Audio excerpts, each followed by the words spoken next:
Hello, my name is Marcus. I'm the compiler of a collection of therapy quotes entitled 1001 Windmills of the Mind.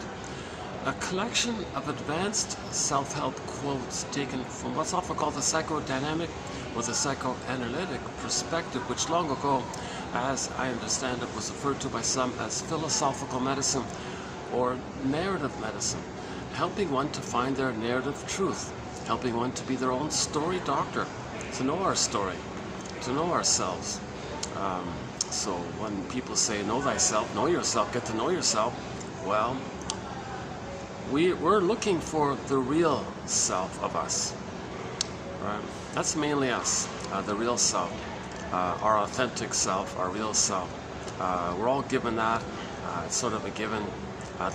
The issue is when the child doesn't get his needs met, when he experiences what's called attachment trauma, betrayal trauma, mother's misattunement, malattunement, oh cunning tale, mother's in a bad mood maybe, or didn't want the baby at the time she had it, or maybe resents the idea that she's supposed to give love when she herself had never received it, and then it's not going to meet the baby's needs for safety and attunement and rhythm and sweetness and kindness and tenderness and affection, and kind of like a warm, safe play with her, and attunement and reverie, and like her presence and her reverie, her consideration, her positive regard. I see you, you're amazing, I see you, this is great, you're wonderful.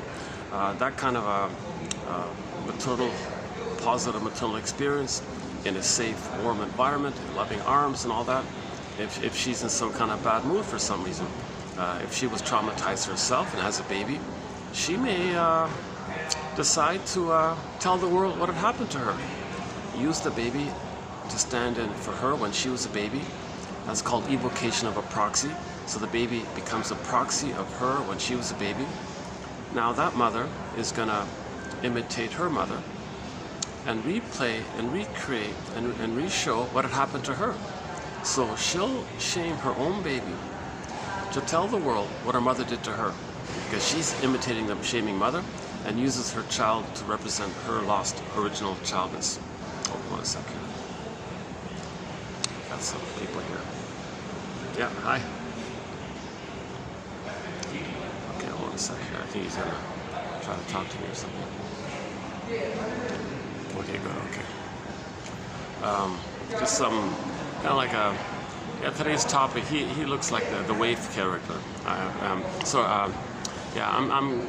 In this video, I'm going to continue with one self-help author's sort of personality types around the BPD pattern.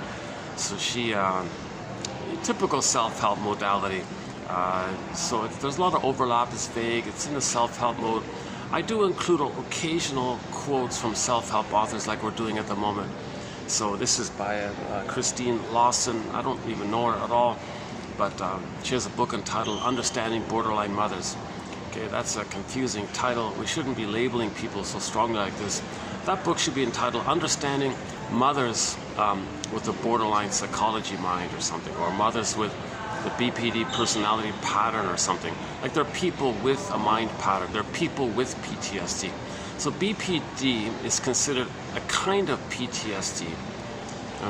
Like a PTSD is more like physiological survival, where the nervous system and stress response and fear and anger and all this.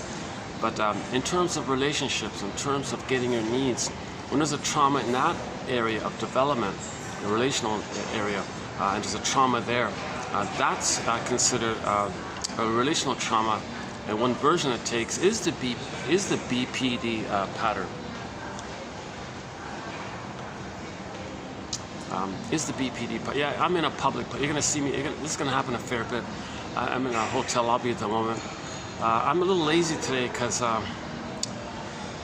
if I walk to my favorite spot where the swan is, where the swans are, it's nice. I'm drenched in sweat. It takes me an hour to cool off almost, and then it gets too late, kind of thing.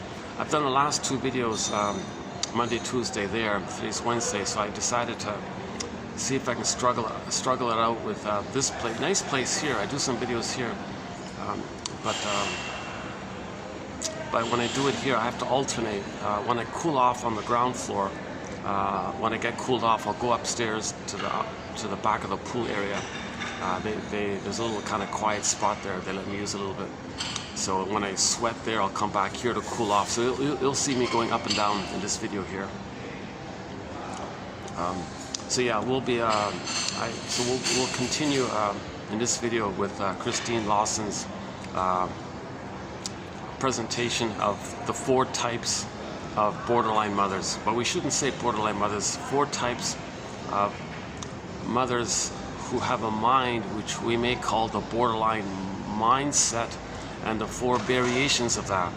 So she does the waif, which I think that guy was, the hermit, the bully one she calls the queen, and the more vindictive, revenge-seeking one, the witch one. So that's the...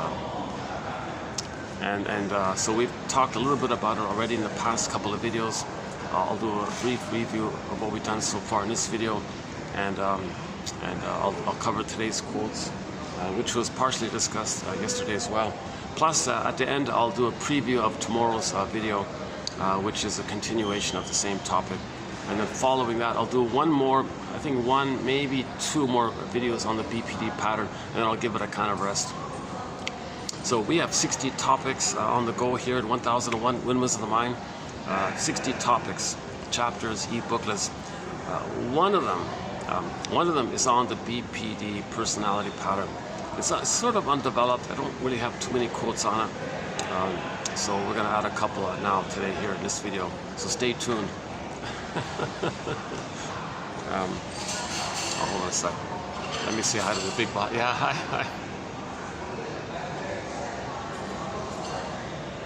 I haven't seen her in a while. Yeah. She's very nice. She's sort of like the floor manager or something.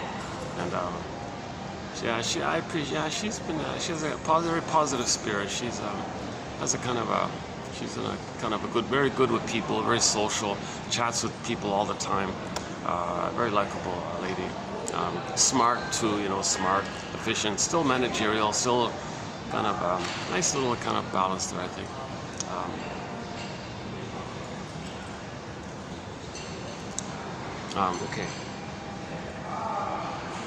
Okay, so yeah, that's just to finish this point up. So yeah, so when that guy passed by me earlier, he was kind of like help, a little bit lonely, a little bit poor me kind of thing. So that resembles the waif version of it. The waif. They're actually they help others, but they don't accept help. So let's back up a sec. The commonality of the BPD pattern. Let's do a preview of tomorrow. In tomorrow's video, I think he did sort of the briefest summary of it. This will be in the next video, 2789. The first one here. Brendel characterized BPD by instability of affect. So the mood switches quickly. The mood doesn't stay the same evenly for a while, right? So mood swings.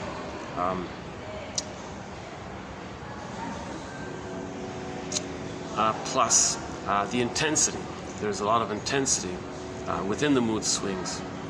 Okay, so the relationships are like soap opera, high intensity, short-lived, change, flip, arguing all the time, soap opera. And that's the behavioral impulsivity. So whatever that takes, it's self-destructive, it could be self-defeating, dramatic. So let's do this. Hang on, let's do this. So they're impulsive, dramatic. So let's do this. Let's run through today's. Let's do this. Okay, so BPD. So typically there's inappropriate intensity, high drama, right? Theatrical. One shrink said, "What are you really feeling underneath what you're dramatizing? Like what feeling is compelling you to act this way?" So they do a lot of sham, dramatic emotions. Well, ask them, what are you feeling under those emotions? Like what are you feeling that's driving you to say and talk and behave like this? Unpredictability, inconsistency,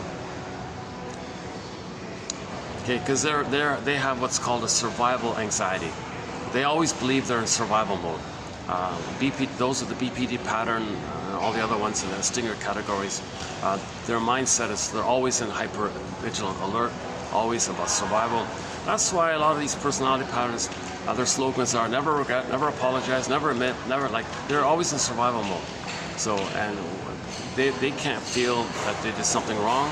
Why? Because they're in survival mode. Like they're just so revved up in survival mode. So if a person has the BPD mind, that's because they were very traumatized as a baby. And when the baby's traumatized, they're going to grow up with the survival mind. Now, the survival mind attitude takes various forms. One of the forms is the BPD style. You got the narcissistic style, you got the Iago style, the bully style, and a few others. Actually, the BPD style is I'm still using Grotstein's understanding of it. It's a fusion between two stinger personality patterns. Okay, back up a sec. All of the personality patterns that develop when the baby's traumatized prior to 18 months of age. There are a variety of personality patterns that develop when the baby's traumatized, junior toddlers or child or baby, or even inside or at birth, birth trauma, prenatal trauma, perinatal trauma, trauma in the first 4 to 5 months, trauma up until 18 months. If there's trauma before 18 months, it's going to lead to one of the stinger personality patterns. Okay, so one of the narcissistic types, there's variations of them, okay, and they got the bully type. James Grotstein says the lower functioning, so when I say BPD, usually they mean the lower functioning one. So the lower functioning BPD, the more dramatic, intense, aggressive, like that, and dangerous to self and others, erratic, and you can't, shrinks don't want to work with them. They always say they're too difficult. They say their hysterics are too much, and they're flipped. Like what they do is they flip all the time. They say this, I didn't say that, you said that, and then something they said, I said it, you didn't say it. Like they're in panic, and they're in this wild panic all the time, to deny, flip, blame, distract, frighten, scare, distract. They're like always in survival. So they want to make. You just said a minute ago that I didn't say that. How dare you? And they get aggressive about it. So they are always in aggressive mode. You did promise. I remember very clearly. You said, "Oh, you're something wrong," or they'll go numb, or they'll turn stony silence, or like they'll use all kinds of tricks and tactics and manipulations and maneuvers, double think, flip flop. They're always in survival mode. So, and if they're hurtful, that was damaging what you did. They can't admit, they won't say sorry, because why? They're in panic survival mode. They don't register the feelings of others. They're not there yet. They're just in survival mode all the time.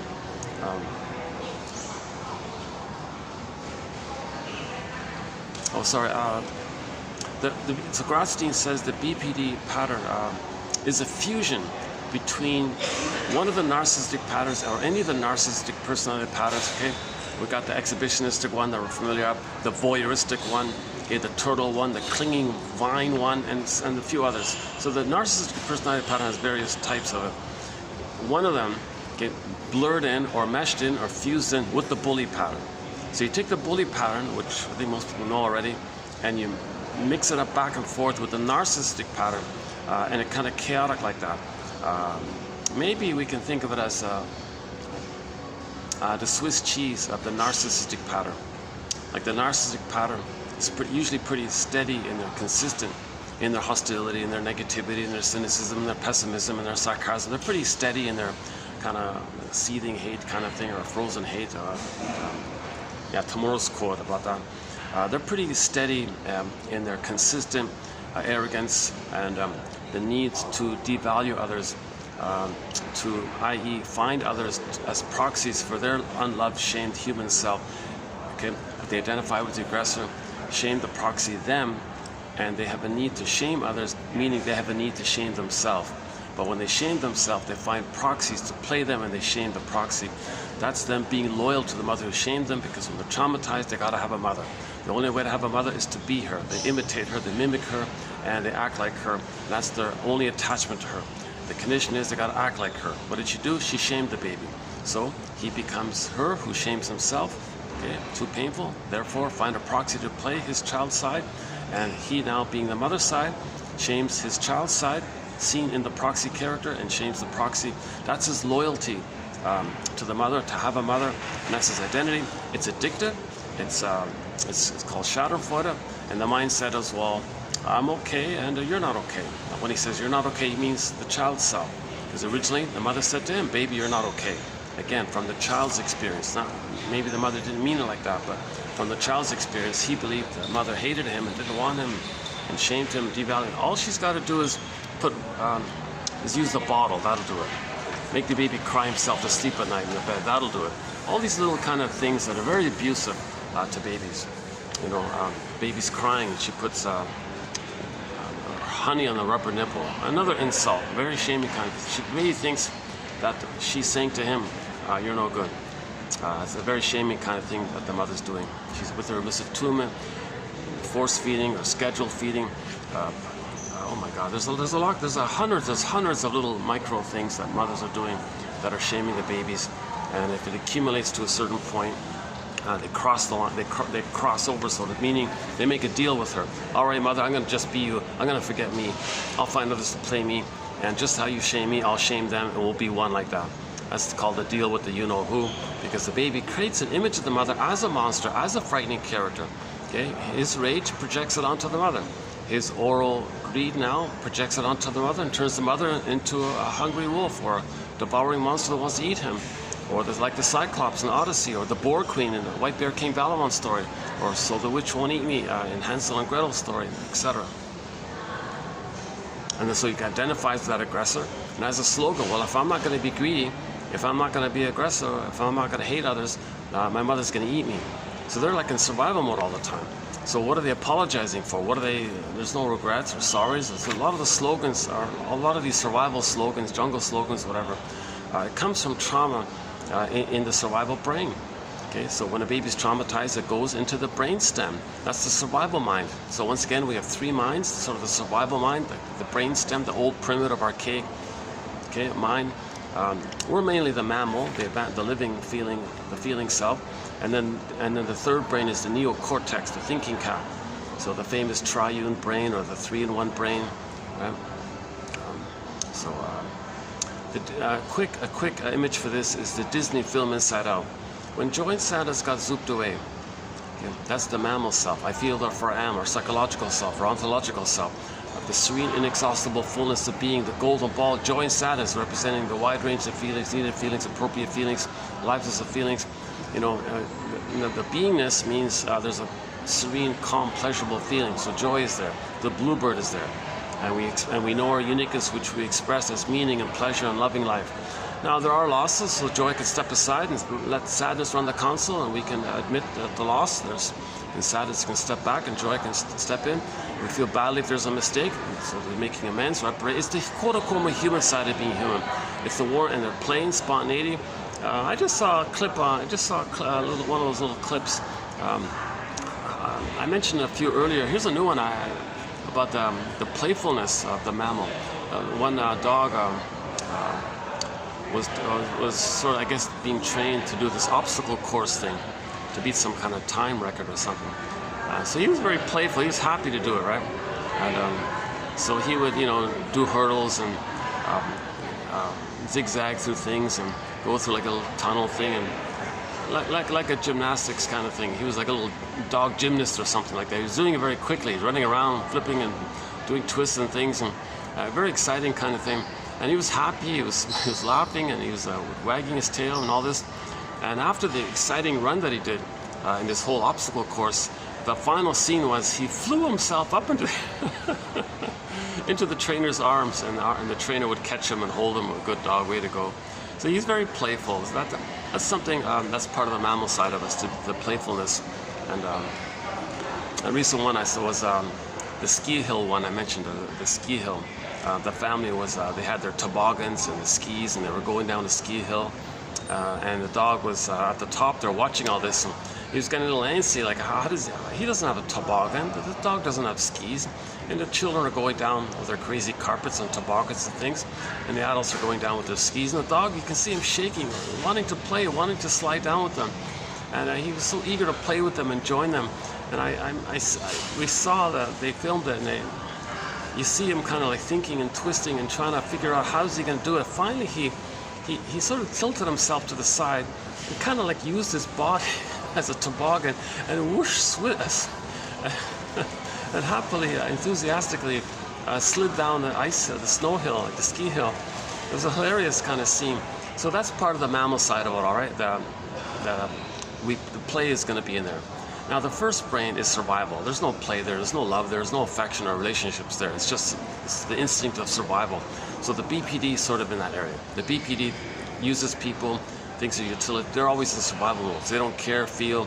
Okay, one of the quotes about the Queen was about the cards. Yeah, one version of the BPD pattern is the bully one. She calls it the borderline queen. Like the Queen of Hearts in Alice's Adventures in Wonderland, the borderline queen treats people as if they were cards to be shuffled, arranged, stacked so that she can win. She exploits others, no remorse, no feelings, competitive, envious, longing for glamour, wealth, attention, fame, admiration, etc. The common denominator among borderline queens is emotional deprivation. As children, they felt robbed. Consequently, they feel entitled to take what they want. And next one here, they also relate to others with superficiality and the air of detachment. Okay, so that's the infantile megalomania. Okay, so when a baby's traumatized, their identity is back in the uterus when they were on the throne. Yeah, so there's the idea about the throne again as well. Well, that's today or tomorrow? Well, that's tomorrow's one. Yeah, we're getting ahead of ourselves. Okay, so again, the famous 3-in-1 brain, the triune brain. We have 3 brains. So the newest brain, the neocortex, that's like our consciousness of ourselves. And in terms of healing, this new brain helps us to heal and process and understand, and if there's trauma, so we can catch and let the release of the pain of the trauma. So it's like a catcher's mitt, so to speak, or a nest to let the pain of the trauma be released to our awareness. So if we have a third brain, mentalization, self-reflection, conscious ego, thinking skill, whatever you want to call it, that brain is there to help us understand and recognize, and leads to empathy and recognition, and leads to forgiveness and emotional release. Now you get emotional release because the trauma, the emotions are frozen up and you're stuck there.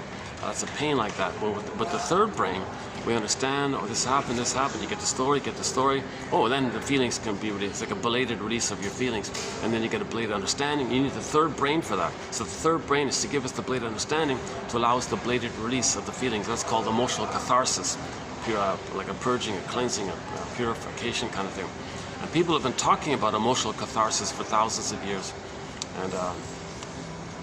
And we did a 3-video special, not special, we did 3 videos recently on this topic, 2771 to 3. We did 3 videos on this topic of catharsis, just discussing the term, the different types of it, the difference between genuine catharsis and the conditions for it, versus, like what actors do, like to pretend feelings or blowing off steam. That's not catharsis. See, if people don't feel, they feel pain. And then that's a tension. Then you blow off the tension, the steam. That's not healing, because the steam comes up again. Only feeling is healing. Only like a primal feeling, healing, release, whereby your understanding knows what's going on, and then you get the insight of what's happening and why you're behaving the way you are because of the trauma. Then you have a belated understanding, and the consciousness of the belated understanding allows the release, finally the release, the emotional freedom, the purification kind of. That's called catharsis.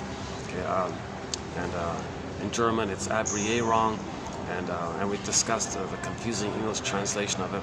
So that was done, recently, just 71 and 73. Which actually those 3 videos are an important tag on. I would recommend before reading the quotes to those 3 videos. Once again, every video, click the more link, you'll get the quotes below. Before reading those quotes, I can't recommend highly enough to read the quotes for the 26 videos prior to it. So basically from the beginning of this year, January 2nd, 2024, the first 26 videos we did were on,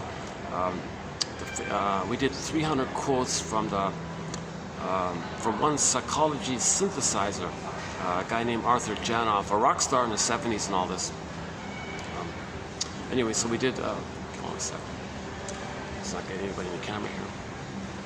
I try not to get anybody in the camera, but sorry, once in a while it's gonna kind of happen. I think it's gonna start to get busier soon.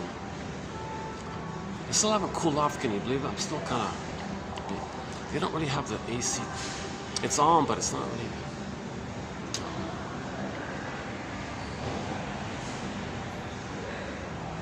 When I finally do cool off, I'll go outside to the pool place.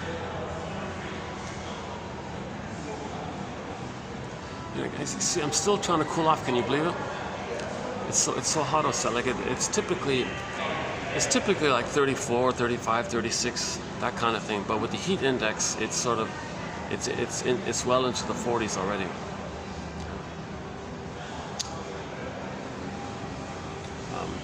And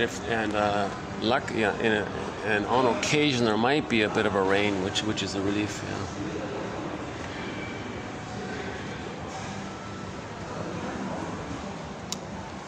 So 1970, a very famous, popular book called Primal Scream came out by a guy named Arthur Janoff. Made him an instant celebrity, huge enthusiasm. People from all around the world were flying to California. Oh, please help us heal from birth trauma, prenatal trauma. We read your book. You know what you sound like. You know what's going on. Because prior to that time, no one talked about healing trauma from the point of view of understanding that trauma is in the survival brain. The shrinks talk about, well, give interpretations, give clarifications, and do it bit by bit. It's a slow thing, small doses. You don't get a full release like that.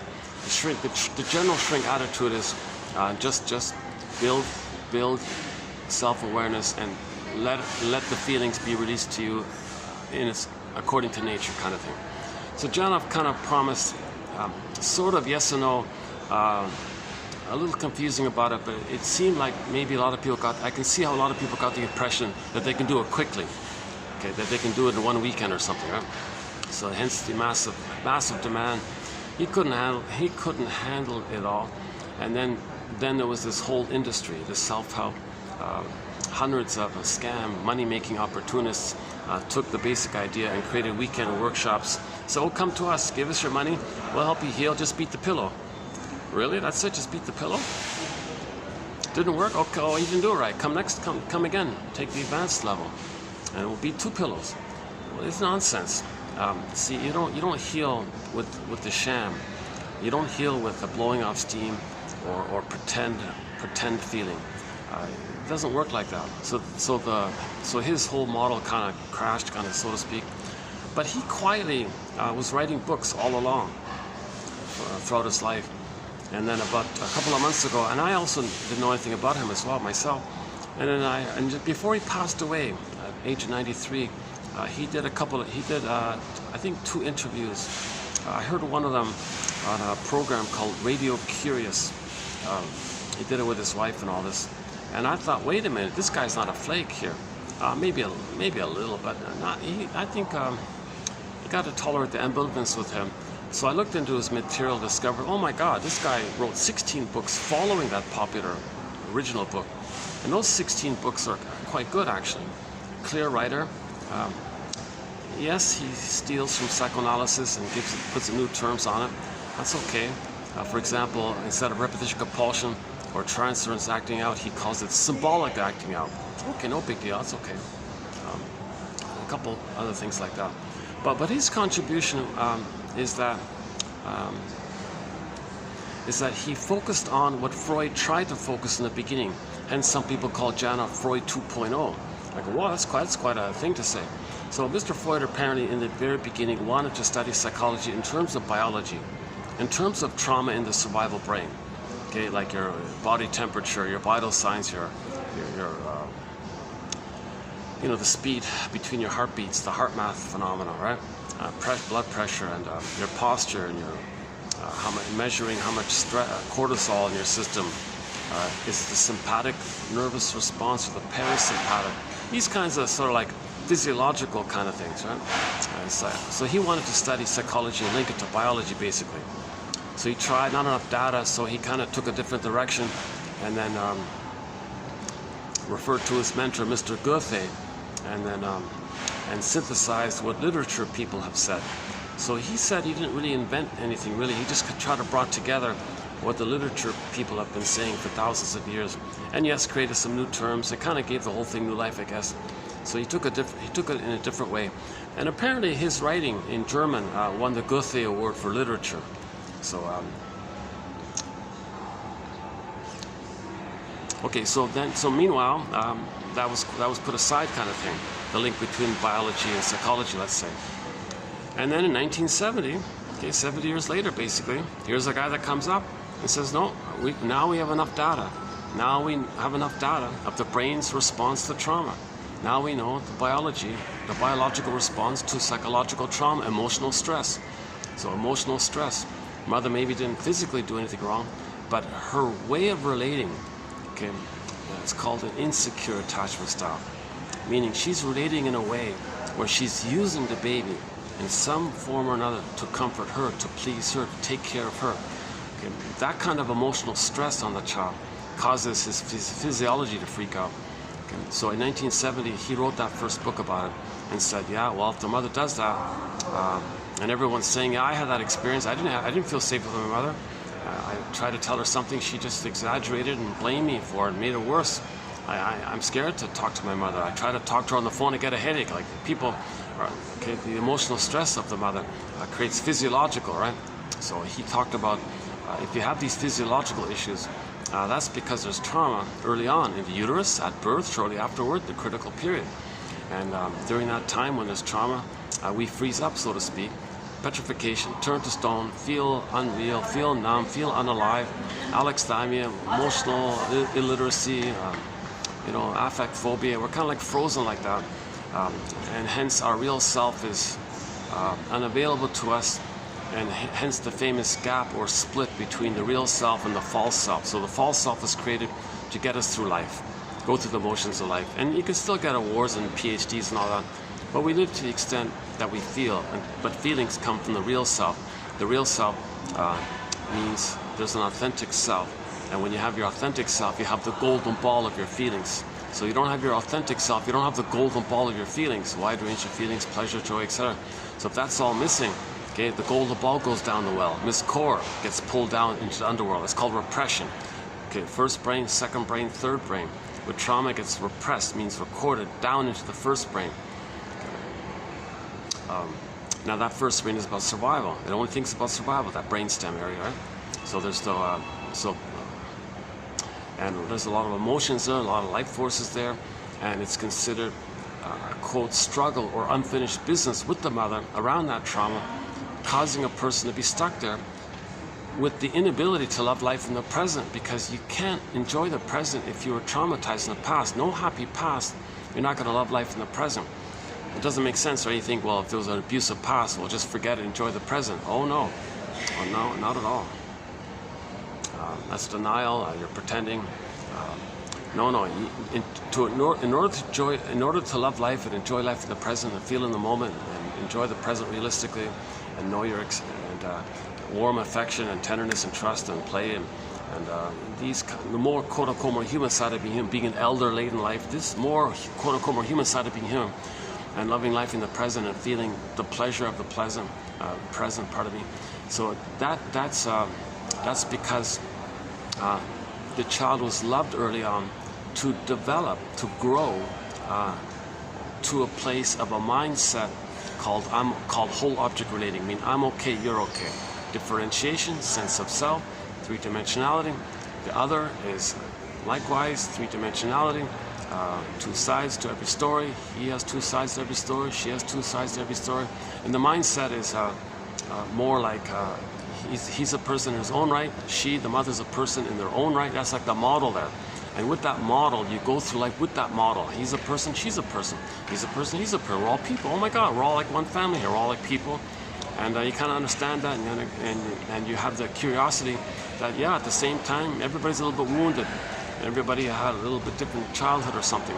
We're all victims of a traumatic system, and now we're all homo traumicus. So we're all members of the same homo traumicus family, but we're still from the same family. We're all from the same hominid, Homo sapien, which came from the previous version of us, by one theory, Homo bodoensis. So we're all still from that Homo bodoensis. And then when Homo bodoensis grew the cortex, the third brain, the human brain, we called ourselves Homo sapiens. This took place roughly 100,000 years ago. But then 10,000 years ago, while we were in different places, we all became a traumatized version of ourselves. There's a whole theory about this, discussed in 2725, part 3 of 3 7.5-hour video. That's one theory about that. So in other words, we're not Homo sapiens anymore. We're Homo traumicus, or Homo sapien Homo sapien traumicus, or Homo traumicus for short. Somebody said, well, when we were traumatized, we started pillaging and plundering and becoming greedy and panicky. So we became more Homo short-sellicus. His mother short-sold our soul, or Homo economicus, or Homo. So I'm just out of laziness. I've just been saying Homo traumicus. So what other people are calling it? A little discussion about that, right? So we want to get, Crystal, we want to get back to Homo naturalis, like our natural, normal kind of place, naturalis. We had it, we lost it, we want to get it back, right? And like an individual, we had our authentic self, we lost it, we want to get it back. We had our golden ball, we lost it, we want to get it back. Okay, when we lose it, the metaphor is repressed.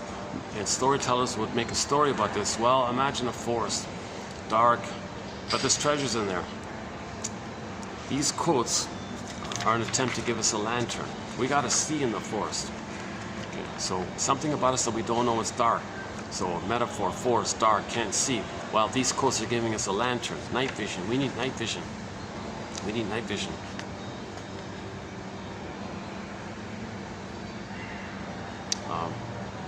What are we doing here? See, I don't want to like talk too long here, because there are sort of people just sitting around kind of thing. Truth is, I'm still kind of hot here. Yeah, sometimes the AC isn't too strong here. Sometimes it's okay, sometimes it's kind of low like this.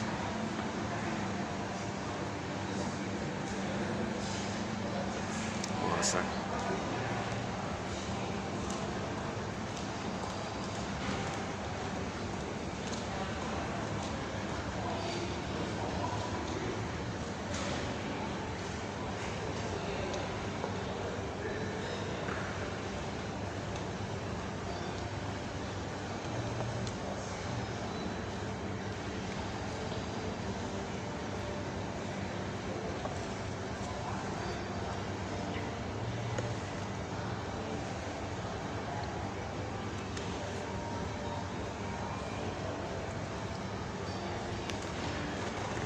Just give me one more second here. Hold on a second.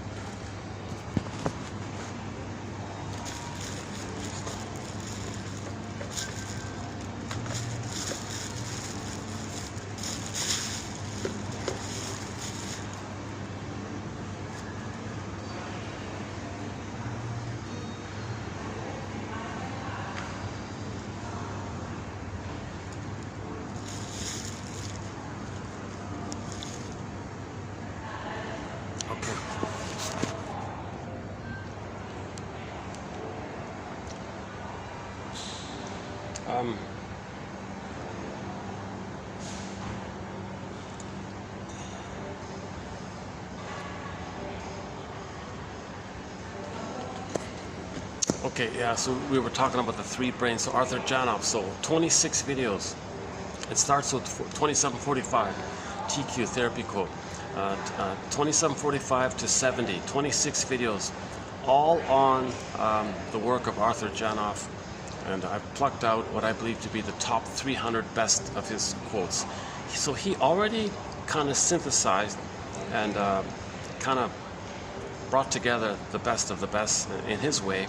And out of that bundle of 16 books, I plucked out the top best of his quotes from there. So they're really good quotes. A lot of great ideas in there. I mean, really clear, wonderful points. So I think there's a real like a good introduction to psychology or psychoanalysis right there in the Janov quotes.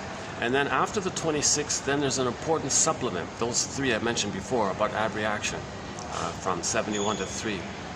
And then just those 29 videos, that's a very good starting point to study, for anybody on the second journey midlife, okay, meaning the second half of life, post 40 basically. That's a good place to start. Not the best. Well, I don't want to judge it best or not, but in my opinion, the best place to start with psychoanalysis is the comic psychoanalysis. Dark Horse Publishing recently digitized it 4 years ago on their website. Well worth getting a digitized copy of it. So in 1955, a comic came out called Psychoanalysis. It was part of the mental hygiene movement of that time. In the 50s, there was a real emphasis to kind of like educate the public and all this mental health. The phrase mental health back then was called mental hygiene. A lot of people still prefer that term because it implies more like a process, like a continuous effort, right? Anyways, every 3 months during that year they put out an issue, a comic. So it ran for 1 year. So there were 4 issues. The complete run is 4 issues, and all in, it covers the 4 issues in its totality, covered 12 therapy sessions between a shrink and a client. Excellent stuff, excellent dialogue, written by the shrinks, great stuff. Yes, the artist made it a little dramatic and colorful, so entertaining a little bit, but it's not ridiculous. It still keeps it. You learn about the Don Juan syndrome. You learn about overeating, okay, or you learn about separation anxiety, repetition compulsion, transference, self-defeating behavior, even dream interpretation a little bit, and family systems theory, the famous emotional triangle discussed by Murray Bowen. Last year we did 4 videos of his work. So, so for example, if the husband and wife are both narcissistic, a lot of tension there. So what do? They scapegoat one of their children. They're like, now you got a triangle of 3 of them there. And that child is scapegoated to take the pressure off the first 2, to get the first 2 to get along. The third kid suffers. So the shrink said, third kid, in the story it was Freddie, you go home, it's you 2. He's a symptom, you're creating him as a defense against the pain that you both feel within yourselves and with each other that you're projecting. And you're dispersing your anger and your shame onto the kid and making him bear and carry what you don't know about yourself. And he's expressing it, and you're making your own. You're really hurting him. So he had to intervene like that. Of course, they were outraged, narcissistic rage about this kind of thing. Finally, they came around and realized, okay, maybe you're right, kind of thing. So in other words, family systems theory, the emotional triangle, the story about Freddie, and the whole idea of like getting to know your unknown self, like your real self that's denied. Okay, it's sometimes called the repressed self, the secret self, the second self, the shadow soul. In that comic, it was called The Stranger. Getting to know this stranger, this other you, right? Okay, it's the one who walks with you, who's not like you, who is you. Someone's living my life, I know nothing about him. Okay, so in other words, our real self is frozen. Okay, we go through life with the kind of fake social persona kind of thing. And so we go through life kind of going through the motions of life, sleepwalking through life, in a trance. And when does life begin? Unlived life, provisional life. Yes, we accomplish things and all that, but we're missing something. We're missing our embodiment, we're missing our feelings. We live to the extent that we feel. So this is a pain to be fragmented from our real self. The pain makes us numb, so that's why we're sleepwalking through life. Now, while the pain is there, we're either going to go through life covertly, magically thinking unknowingly that we're still going to get mother's love, so we search for symbols of mother, or we express in a more talionic, vindictive way, called identification with the aggressor, where we find proxies to cry for love and we say no to them.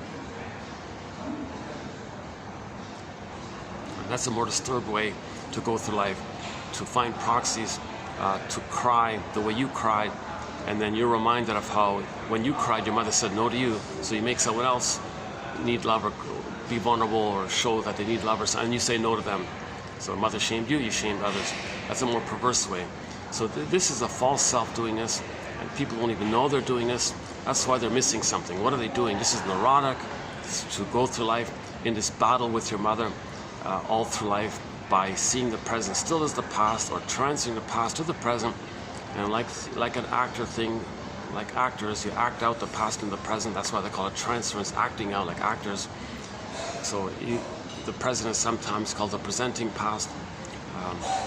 So in the present, you can play yourself, and others can be the parent who says no to you, or you find proxies to play the child you, and you play the parent who says, and you say no to your child you've seen in the proxy, meaning you're saying no to the proxy who plays you. So this is we're still dwelling in the past, lingering in the past. Once again, we need a happy past to love life in the present. That's the issue. That's why it's called pathological nostalgia, pathological melancholia, melancholia, or pathological mourning. We're lingering in the past, seeing the past all the time. We're not really loving life in the present because we're still in some kind of battle with the mother. Either still trying to get her love, but we're running away from love. So we cry for help and refuse help. Like we're an emotional fugitive from the love that we seek. So there's a real conflict here. So the conflict is the baby had a need, but the memory was pain. Mother said no. Nobody wants to feel that kind of pain, so they don't know their need. But the need is still there. So this is called the love for, like a cry for love kind of thing. So imagine this as a tune called the Cry for Love. Imagine it being pressed on a 45 disc record. And those 45 disc records, they only had one song on the disc, right? Let's imagine side B is either the same song as side A, or there are no grooves on the back side. Just one song. Let's call it the Cry for Love. It's an inner conflict where the person had needs, and mother said no. Missatune, malatune, oh cunning tale. Okay. For whatever reason, whatever shape, way, or form, somehow the mother didn't meet the baby's needs. Okay. The mother didn't offer secure attachment style, didn't meet the baby's needs for reverie, attunement, sweetness, and so on. Okay, so that's a conflict. Now, okay, in nature we're trying to heal, so the child is trying to get those needs. He still has those needs. You can't pretend that you got them and act like you've been loved and come from that kind of place. No, the baby genuinely needed to have been loved to love life in the present, to have an identity. If he's not loved, he doesn't have his identity. He only has the false identity. He doesn't have his authentic identity, which is what we're looking for. So in the healing quest, we're trying to get back our ontological self, our psychological self. I feel, therefore I am this self. Okay, the golden balls there, the radiance is there. Okay, the warmth, the embodiment. Kristen Wilson says, if you're not in your body, you're not making sense, literally.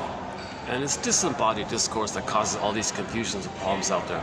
Because in disembodied discourse, people are being neurotic because they're not seeing the present for what it is. They can't see it. They're so blind to the reality of the present because they only see the projection of the past. And they're survival mode in a way. So if they're harmful in the present, they don't get it. They're in survival mode for the past, like the baby was. So that's why a lot of people distinguish personality patterns probably have never said once in their life sorry, or if they did, it was cynical or sarcastic. There's no gratitude or appreciation or acceptance of trust. They're in so-called survival mode, right? They need love, but they'll reject it. Okay, because now they're meant to observe all this so they can know it and find their story and grieve the loss of it all. So there's a positive intention of repeating the past in the present, which is to know the past. We repeat the past in the present so we can know the past. We stage in the present something that metaphorizes or symbolizes the past. We look at it and make the inference, oh, that's what happened in the past. That's sort of the positive intention of how the unconscious is trying to make us conscious. This is sometimes called the inferring mind. The inferring mind, like a puppet master, and it wants us to make the inference. So when we recreate and interact with people in the present, that's kind of like based on a traumatic blueprint memory working model with the mother in the past. We're meant to observe this. Oh my God, is this what took place between me and the mother back then? The way it's happening here now? Expecting too much, for example, and being refused. Well, the baby expected a lot. Wow. A normal love, right? now it's going to be seen as a lot because no one can fulfill that. So they have a huge demand. That's why it's a lot. Or do they, in the present, see others as their child place, and they play the mother and say no to others? That's for them to know. The mother said no to them. So let's clarify this point. It's an important point. I've been saying it. I've been kind of referring to it several times. I've been referring to the record. I'm talking. What I'm leading to is a thing called Edmund Berger's simile of repetition compulsion about the record. So first of all, the child has a conflict. He needed a secure attachment style. He needed that kind of love. So when we say love, it means needs. The baby had needs. If needs are met, we say he's unloved, something like, or improperly loved, or conditional love. It's not love. It's he has to sacrifice himself and lose himself, and then spend his life trying to save the mother, please the mother. That's not love. If he's put into a place where the mother's using the baby to save her, is that love, really? Baby comes out, mother says, "All right, baby, I didn't get a good mother. You take care of me," and she brainwashes the child to that end. Or the child is seen as the abusive mother for the past, and the baby's saying, "Mother, what are you doing here? I'm not your mother. I'm not the problem you had with your mother. I'm not her. I'm your child. I'm not your mother. What's going on here? Oh, cunning tale." So that's not love. These kinds of things, right? So this is called insecure attachment. A very huge understatement, but anyways, it's called an insecure attachment style. So they do get some kind of connection to the mother, but it's very painful and convoluted. But once again, the baby would rather have an abusive mother than no mother. No baby would make it on their own without a mother. So they have to accept connecting with an abusive mother, even if it means rejecting themselves and treating themselves badly, and to please the mother, because it makes the mother think that the child is loyal to her. And the mother might say, "Baby, if you don't shame yourself, you're with me or against me," kind of thing. Like this very, very barbaric kind of slogans like this, you know. Oh, got some people right in front of me there. They don't seem to mind.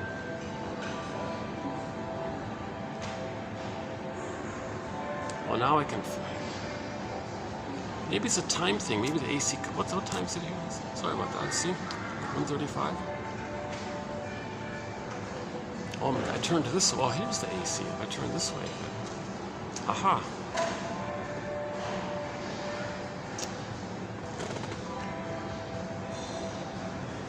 I'm tempted to check the other end. Let's see.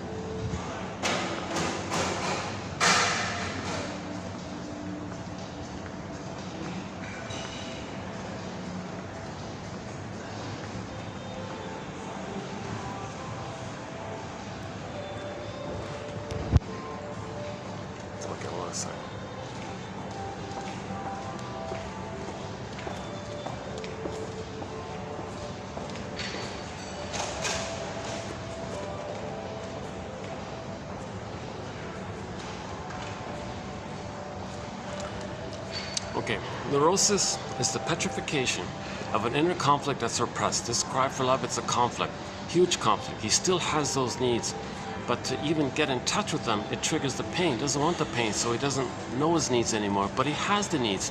Now, nature says you're wounded, you got to get those needs, but wait a minute, there was pain there. So there's a huge conflict, right? The wish and the fear. Imagine this, let's give it a name, the cry for love, let's say, because everything's love or a cry for love. If the baby was loved, he loves life by expressing his uniqueness, and there's loving life, pleasure, and meaningful, because he's loving life, because he knows his uniqueness, because when the baby develops and is loved, he has an awareness of his uniqueness and his ontological true self, to which he expresses, and that's loving life. So everything's love or a cry for love. So he'll be crying for love to get to the place where he can love. So everything's love or a cry for love, says Hellman. What's her name? It's either Schulman or Schulman or something like that, from the 70s, I think. Some people have variations of it. The self-help author Marshall Rosenberg says, well, everything's thank you or please, like love or cry for love kind of thing. Like thank you is a variation of love, right? And then the please is the cry for love kind of thing. A more recent one, one lady says, well, you're like learning and growing, or you're judging and criticizing. You're doing those two kind of things. I'm just sticking with the basic one with Helen Schulman's Everything's Love or Cry for Love. So let's call this inner conflict on the 45 disc record the Cry for Love. And it's being driven. What's the engine of this? Like, what's the compulsion? What's driving it? Well, number one, all of the child's energy is to get the needs met from the mother. Number one. Okay, no baby would make it on their own. It's survival issues. All of the energy to find the mother. Mother, where are you? That's like a drive like that. Okay, that's a basic kind of Fairbairn's famous line is life force is object seeking. So all the baby's life force is searching for the object. First object for the baby is the breast mother. Again, once again, the baby doesn't see the mother as like a full person in her own right. He's mainly relating to like the breast mother mainly, right? And skin to skin contact and the mother's loving gaze. It's kind of like parts like that.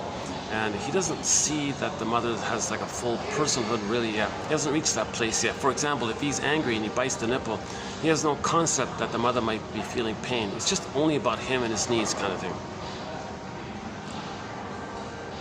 Plus, just in general, in nature, when something's wounded, it's trying to heal. So humans are from nature. Humans are wounded. Humans are traumatized. Humans are trying to heal. So that's we're homo traumicus. We're all trying to heal. So that's why we need awareness of ourselves. The awareness of ourselves. That's one reason why one theory. That's one of the reasons why we grew the cortex, so that we can heal ourselves if we're wounded, right? And we are wounded. So we need the cortex knowledge. So the philosophers came on the scene. The storytellers came on the scene. Okay, all these mythology stories and fairy tale stories, oral tradition, and all this, and then all the famous philosophers from ancient times, right? The Lao Tzus and the Confucius and all the other philosophers from all around the world. Okay, and then you got the playwrights, then you got other like Ibsen and Goethe and literature people and poets and things, Emily Dickinson. You know, you got all this kind of this part of this push for healing kind of thing, right? So it's touching people, and we're trying to share, we're trying to heal ourselves kind of thing. And then Freud kind of gave things new life a little bit. And then for the past 100+ years, there's been a flood of interest in it. So in particular, James F. Masterson, guys like Masterson, huge contribution to healing the soul. Masterson, oh my God. He brought it to the public's attention what object relations theory is, what developmental theory is, kind of brought it all together. A good place to start with Masterson's, James F. Masterson, a good place to begin is his self-help book for the public called The Search for the Real Self. Other authors who are clear like him, I would say, is Althea Horner, Dorothea MacArthur also. And then when you get through with them, then maybe the next higher one, like more, I mean, in terms of advanced reading or something, might be James Grotstein and Thomas Ogden. And then maybe a little bit of Guntrup, I guess. Finally, eventually you're going to have to maybe start to read Melanie Klein and Fairbairn. I still haven't yet read Betty Joseph and Edith Jacobson, because they're also contributors to object relations theory, psychoanalysis. So there's kind of like a wealth of reading material giving us some story. We're trying to construct our story. We're trying to understand ourselves, know ourselves. If we know ourselves, we can heal. If we don't know ourselves, we're blindly repeating the past and the present in an attempt to know ourselves. So when we recreate the present in the past and the present, we're trying to find our story. We repeat because we have an experience, but we don't remember it. So we recreate it and make it conscious so we can know it and have a story, and then we stop repeating. Once you get the story, you stop repeating. Once you know the story, you stop repeating. You're normal. If you don't know the story, you're going to keep on repeating until you do, kind of thing. So let's go back to the 45 record. Okay, imagine a 45 record, one of those discs, those floppy disks, made out of plastic, flat, round on a turntable, right? Edmund Berger, one of our mentors. Edmund Berger, very important voice in psychoanalysis, a very key important voice. I think I personally have a hunch he's the main guy to make psychoanalysis hugely popular back in the 40s and 50s. He was very active in the 40s and 50s. 300 articles, 24 books in those 2 decades, wealth of material. he he wrote directly in English. So actually, somebody said he's actually the #1 most prolific author of psychoanalysis direct into English. So he writes directly into English. Brilliant man. We have a lot of important points from him. For example, as follows. Edmund Burglar says, every neurotic is a music enthusiast, but the problem is, well, that's me speaking. We'll get back up again. Rewind. Every neurotic is a music enthusiast, but he only has one record, this record that we're talking about, which he carries with him everywhere he goes. Every time he sees the turntable, with never-ending fiery ardor, there's that compulsion, right? There's this drive, right? With never-ending fire, like the baby crying mother, like a fiery ardor. With never-ending fiery ardor, he rushes to the turntable, finds the plug, plugs it in, turns on the player, okay, puts the 45 disc record on the turntable, picks up the needle, and plays that scene. Meaning, the metaphors, the simile is that in the present situation, he's going to recreate that scene in the present. What's on the record? He's going to create it. He's going to play it on the present. Now, what's on the record? Baby cried for love. Mother said no. He's going to create it. Now, when he recreates it, there are two ways it can be recreated. How are we doing? Oh, I'm finally cooling off here. Okay, good. Oh, I see. The AC was coming from. You know, I noticed there was a bit of a fan there. Yeah, okay.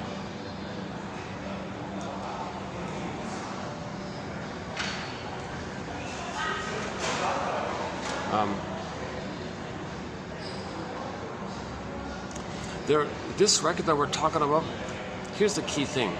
There are two ways it can be recreated. This is the big issue here.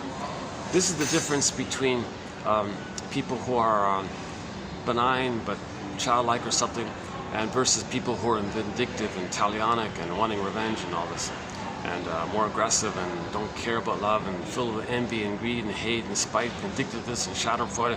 There's a huge difference, okay, between dark humor and just playful, fun, healing, happy, normal, human, loving humor. Like, there's a huge difference between the way it's going to be replayed.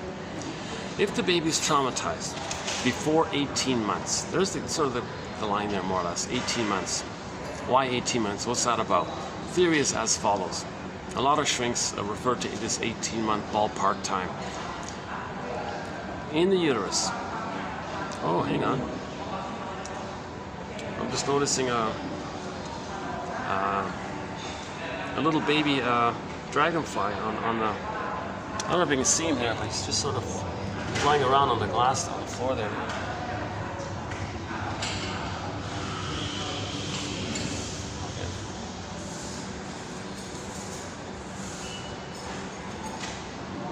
I was once outdoor, I think 2 years ago, I was outside, and a huge dragonfly just zoomed right.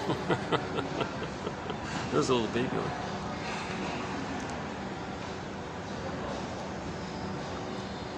When the baby's inside in the uterus, he's in what's called a blissful oneness with everything around him. Oneness. So it's all him. He doesn't understand that the mother's a separate person. The power of the mother, all that power of the mother, he thinks it's his power. Because he's one, it's fused, symbiosis. Yeah, that's called infantile megalomania, the glorified self, the idealized self. Egocentricity, it's all about him, etc. Primary narcissism, solipsism. So he thinks he's the whole universe. Okay. Or is he maybe like the center of the universe, and the purpose of the universe is just to serve him and take care of him? It's just him in the universe, everything around him just takes care of him. Jeanette Paris says, yeah, he's on the throne, he's a little on the throne like that. Everything serves him, takes care of him. So it's utilitarian. He doesn't have to give anything to anything. He's entitled in a one-way unconditional receiving. So all babies think a little bit like, that's the theory. Unconditional hallucinatory omnipotence. Omnipotence of thought. So he needs, meaning his needs get met automatically, right? Food gets sent down the center vein. Waste elimination spirals up the other veins to the placenta. Placenta metabolizes everything. everything flows smooth, no interruptions, no conditions, doesn't have to do anything. It's just freely given to him. But wow, he feels pretty special and important and powerful. He feels powerful and special and one with this grand power.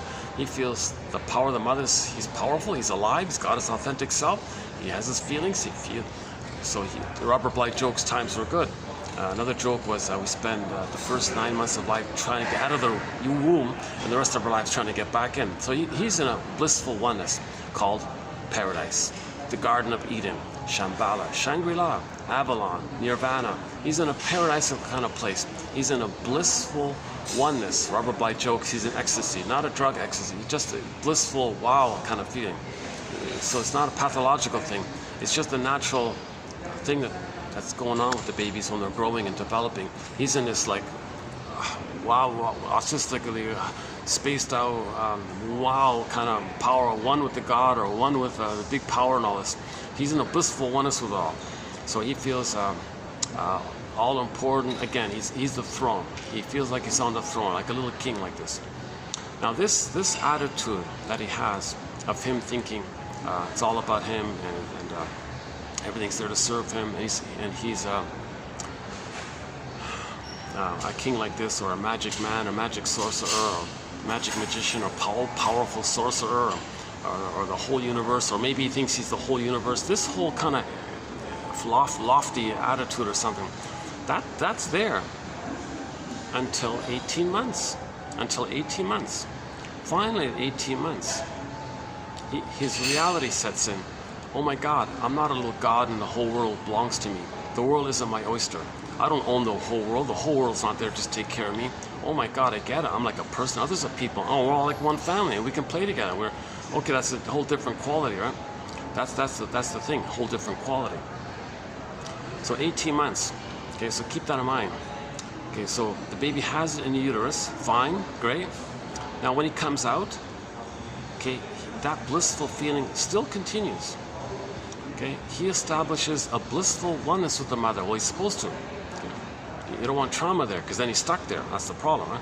Then he ends up with the borderline pattern if he's traumatized there. So when the baby comes out of the uterus, he has a great natural, biological, psychological, emotional need, expectation, natural order of things is the mother's going to be there.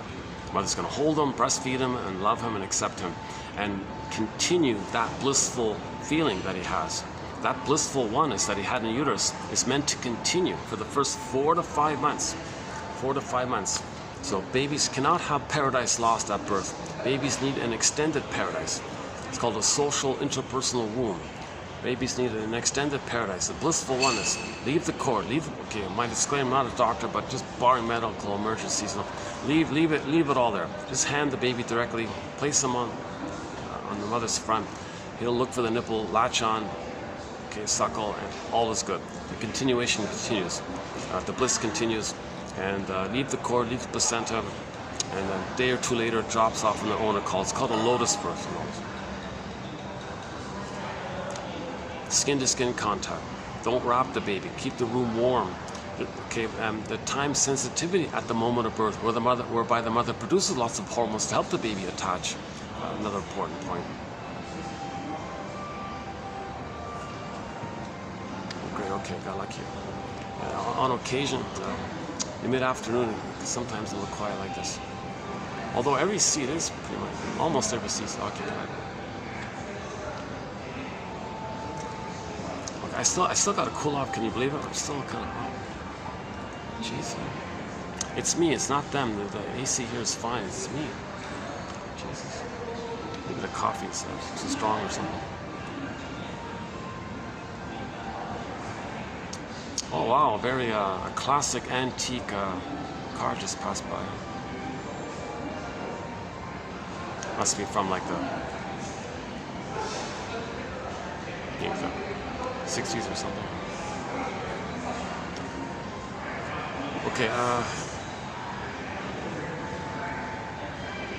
yeah, those old antique cars, they're pretty made out of thick steel like that. They're very strong kind of cars, right?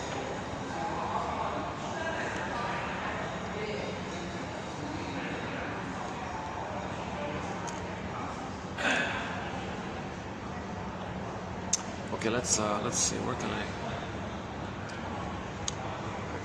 want to be able to see it. If I do that, people pass by. Maybe if people pass by, I'll just turn it a little bit. Let's try this for a bit.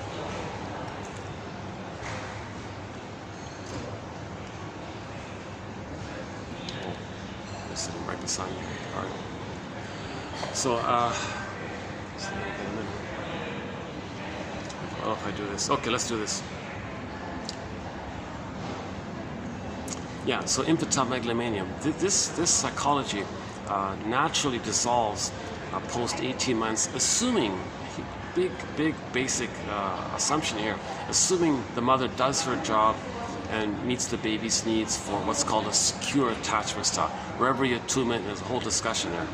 There's a big topic about the secure attachment style, 5 parts to it. Okay, inside, at birth, 4 to 5 months. I mean, between birth to 4 to 5 months, part 3, and then 4 to 5 months to 18 months, part 4, and 18 months to 36 months, part 5. And, that little baby I see beside me here, he's probably about, let's see, I'm gonna guess, maybe, I'm gonna guess maybe 4 months or something. Maybe he's that kid I see beside me. Maybe he's just about 4 months, let's say. Maybe he's just maybe he's 4 to 5. Maybe he just is at that point where he can start to leave that blissful oneness, so he can be in clothing, but the mother still holds him and all this. So he's making the gradual autonomy, right? But for the first 4 to 5 months, it's skin-to-skin contact pretty much the whole time. Mother stays in bed 4 to 5 months. That's just one theory here. Mother ideally maybe should just stay. Just a question mark here. What if the best thing is for mothers to stay in bed for 4 to 5 months? Skin-to-skin contact, breastfeeding, loving gaze, no conditions, no interruptions. So the blissful oneness continues. It's like a womb. Remember, it's like a womb. Like when the baby's inside, it's a mother-infant dual unity. That womb, it's like an extended womb, just the baby's on the outside kind of thing.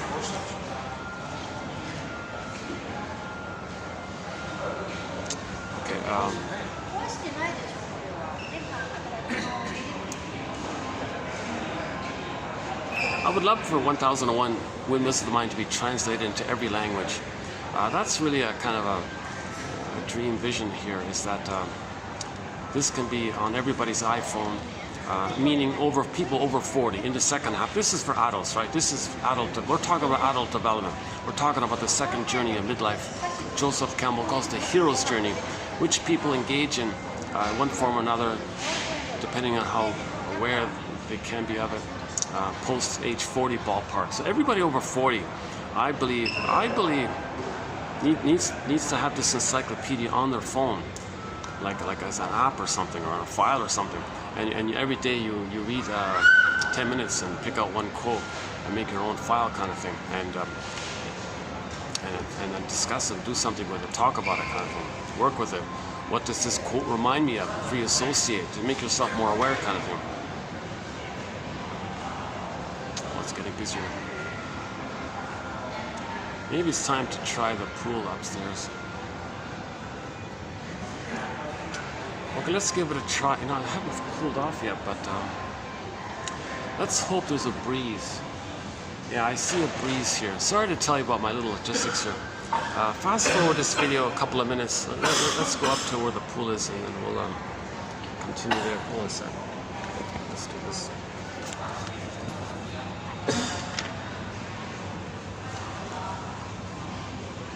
Oh, well, hang on. Well, if they're leaving, okay. Okay, if they're leaving, I can stay here longer. I think some kind of a van just pulled in. There's a bunch of people hanging around. Whenever there's a lot of people, I don't want to use this. This is seating for, like, this is what, 3, 4, 5. This is like seating for 6 people here. I don't want to use all this space if a bunch of people come in. Yeah, it's okay. All right.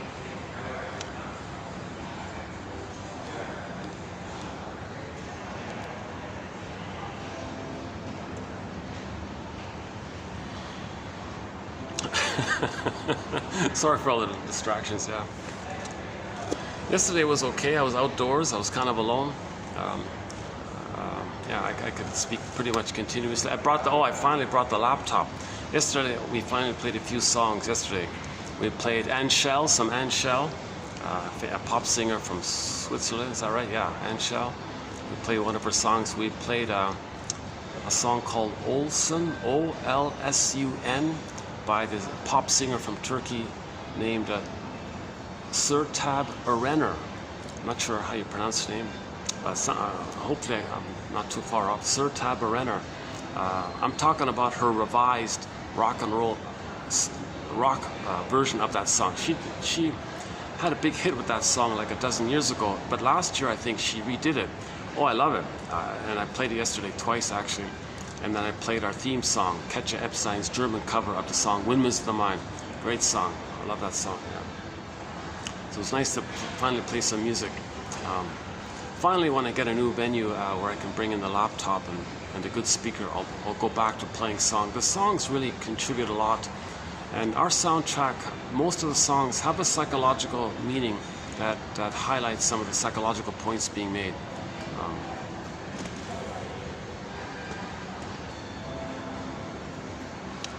Okay, so back to am I doing okay? Is the lighting here okay? Yeah, here's where I was last time. Okay.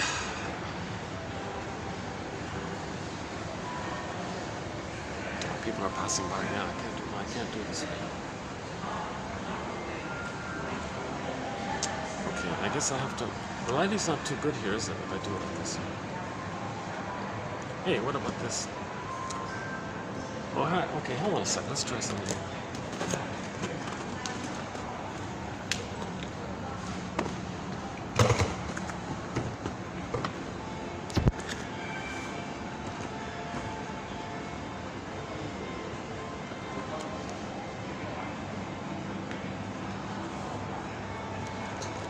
How's that if I do that? These chairs are... They don't have much of a back support. Okay, where can I get lighting and like this? Okay, does that work? How's that? Does that work? Let's try this for a bit. Let's go back to the record. Let's just finish up with the point about the record. So 18 months is a critical point. If the child is traumatized or freezes up his real self, so if the arrested development, that phrase arrested development, it means emotional development, it means real self-development, is authentic self-development. Okay, the word of the year by the Merriam-Webster Dictionary Company last year, 2023, was authentic. So we're all born with this authentic self, this real self that we want. That's our goal, that's our treasure, that's our meaning and feeling and our identity, our home. That's like our home within kind of thing. So if that doesn't develop, that's kind of frozen, petrified, turned to stone, flat, lost, unreal, disassociated, down a cavern. Where is it? Lost, you know. And we got all sorts of metaphors to describe this petrification or freezing. Okay, emotional coma, emotional hypothermia, emotional catatonia. Okay, then you feel like the Velveteen Rabbit, unreal. Or you feel like the wood in the figurine of a boy made out of wood, whereby the owner or the woodcutter was praying for the boy to become real, like alive kind of thing. So we don't really feel fully alive and real with trauma. That's called arrested development, stunted development, developmental arrest, etc.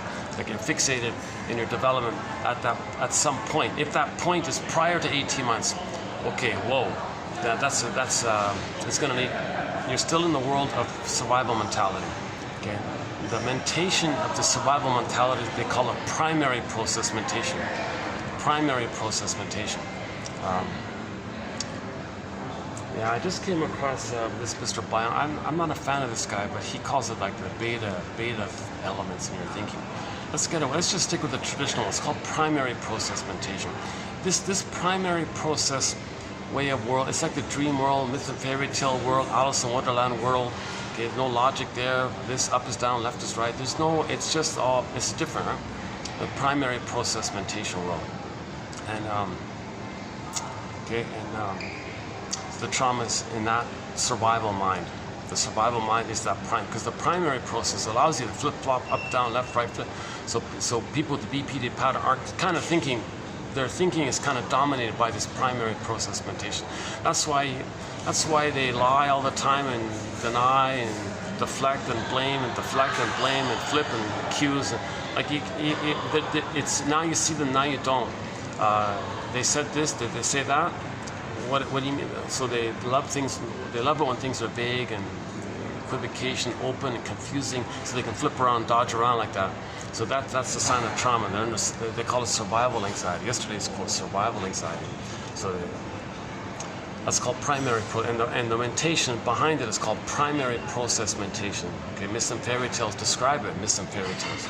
Okay, like the Alice in Wonderland story, where the cat said, "Yeah, it's mad in there. It's mad in there," and the soul is always guilty. Okay, it means the baby didn't save the mother, so you're always guilty. Can you imagine that? Baby thinks it's his job to save the mother. No, baby can't do it. So he lives with. So he's always guilty. Always feels guilty. So in that primary process world, right? No, you're guilty. Isn't there a trial? No, you're just guilty. Kangaroo, your guilt doesn't matter. That metaphor, the child always feels guilty. It's a false belief. No child is guilty. It's no baby's job to save his mother. But he thinks that in order to have a good mother, he needs a good mother. So he thinks he's got to save her. He can't. So he feels guilty. He feels defected. Feels shame. Feels guilty. So that's what that refers to. Again, myths and fairy tales are metaphors for psychology. Myths and fairy tales are metaphors for psychology. You got to keep that in mind all the time. It's a metaphor. Even John A. Sanford says, apply that attitude to most, maybe not all, maybe I don't know, the vast majority of religious stories. He says, look for the psychological message for it. Don't quibble about concretely was this real or that. No, look for the psychological message, because it comes from the same primary process mentation world as myths and fairy tales.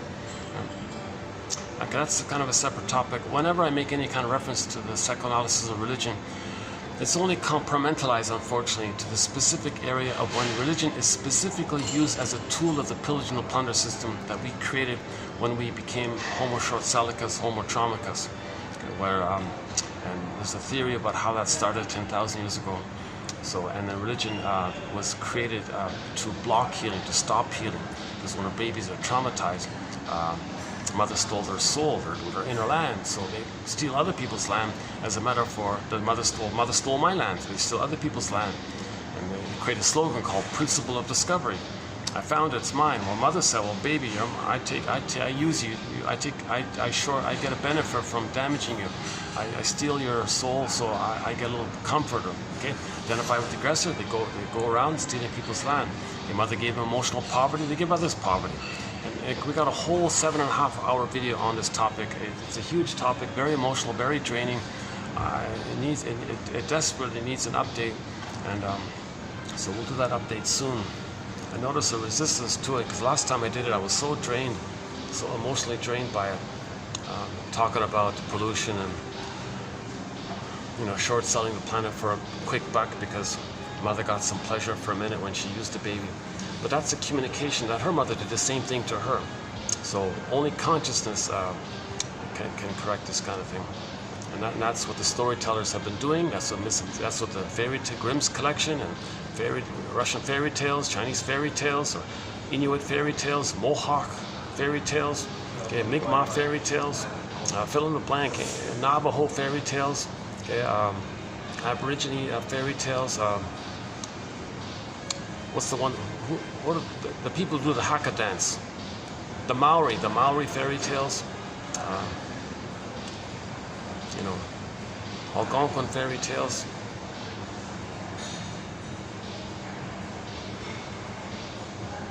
Algonquin fairy tales. There's hundreds of.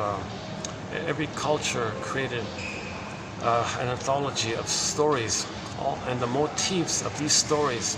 Anytime, any place, the same stuff. It's the same stuff. All the storytellers are dealing with the same issue. We're Homo traumicus. These storytellers give us stories about it to make us aware of it so we can heal it. Got to make the unconscious conscious. Where id was, ego shall be. Okay, id, once again, just simply means all of the energy bound up to our trauma, all that energy that's unavailable to us for the present, stuck in the past, is called the id. We want id to be in the present, where id was ego shall be. If the ego is there, then the energy can come to the present. So we need to build the ego, strengthen the ego, enhance the ego. In psychoanalysis, ego is it's the positive, healthy mind, right? So we need a positive, healthy. So these quotes are helping us to build the ego, strengthen the ego. Okay, one metaphor is in trauma, the ego is damaged and frailed up. That's a straw house. No, we want the house to be a brick house. We want the ego to be like a catcher's mitt, so we can catch the ball. In baseball, if the pitcher throws a ball 100 miles an hour or something, and the guy tries to catch it with his bare hands, maybe he'll try it once or something. He couldn't do it, kind of thing, right? So we need a catcher, like I meant a catcher's mitt. So these quotes are giving us like a catcher's mitt. Okay, psychoanalysis looks for an egg in a basket that's missing. Just as a bird weaves a nest first, then there can be an egg. So first weave this nest. That's what these 10,000 quotes are for, to weave a nest. Okay, and in the process, another analogy is. They're like little clues to be a detective, to find our story. Finding our story is like weaving the nest, is like weaving the basket, the catcher's mitt, so that we can catch our feeling, catch our feelings to come back to us, kind of thing. So these quotes are helping us to find unconscious content. So the metaphors were a fisher person. So in myths and fairy tales, you got a story about a fisherman. So sometimes the unknown us, metaphors like an ocean. Unknown, but there's contents there, there's fish in there. Well, you want to bring the fish up to conscious, bring it to the boat, kind of thing. You want to make the unconscious conscious. So one guy said, well, yeah, the shrink teaches you how to fish. The shrink doesn't give you the fish. The shrink teaches you how to fish, how to bring something about you that you don't know to your consciousness. Okay? Psychoanalysis is not a magic breast. It's not a magic breast. In the unconscious, okay, words, milk, magic milk, magic words. No, it's not like that. It's not like the shrink says abracadabra and you're healed. It's nothing like that. Okay, the shrink is helping you to analyze yourself. So he analyzes you, you observe that, you internalize that, you analyze yourself. Okay, so he shows you how to fish, and then you can fish yourself, kind of thing. So you look for patterns, you look for links, you look for clues, you look for inferences. Okay, for example, if you're treating others negatively, well, that's an inference. That's how your mother treated you. If you find yourself always in a self-defeating kind of mode, and others are rejecting you, and maybe you kind of created it. Well, that's for you to know that your mother rejected you if others are not liking you or something like that. We're recreating in the present the past to know the past, so we can get our story and stop repeating. Back to the record. Every neurotic is a music enthusiast, but he only has this one record that we're talking about. He carries it with him everywhere he goes. Every time he sees a turntable with never-ending fiery ardor, he spins off that tune. He plays that tune. So that tune, okay, the recreation of the past and the present takes two forms. Two forms. The more perverse, psychotic, disturbed way, like the BPD way, basically, okay, that's when trauma is before 18 months. So trauma before 18 months. A couple of things are going on here. When the trauma takes place before 18 months, the child has no mother to relate to. What does he have? What does he do now? Again and again, the mother's shaming him, misses bottle, schedule, baby's hungry, no, gotta follow the schedule.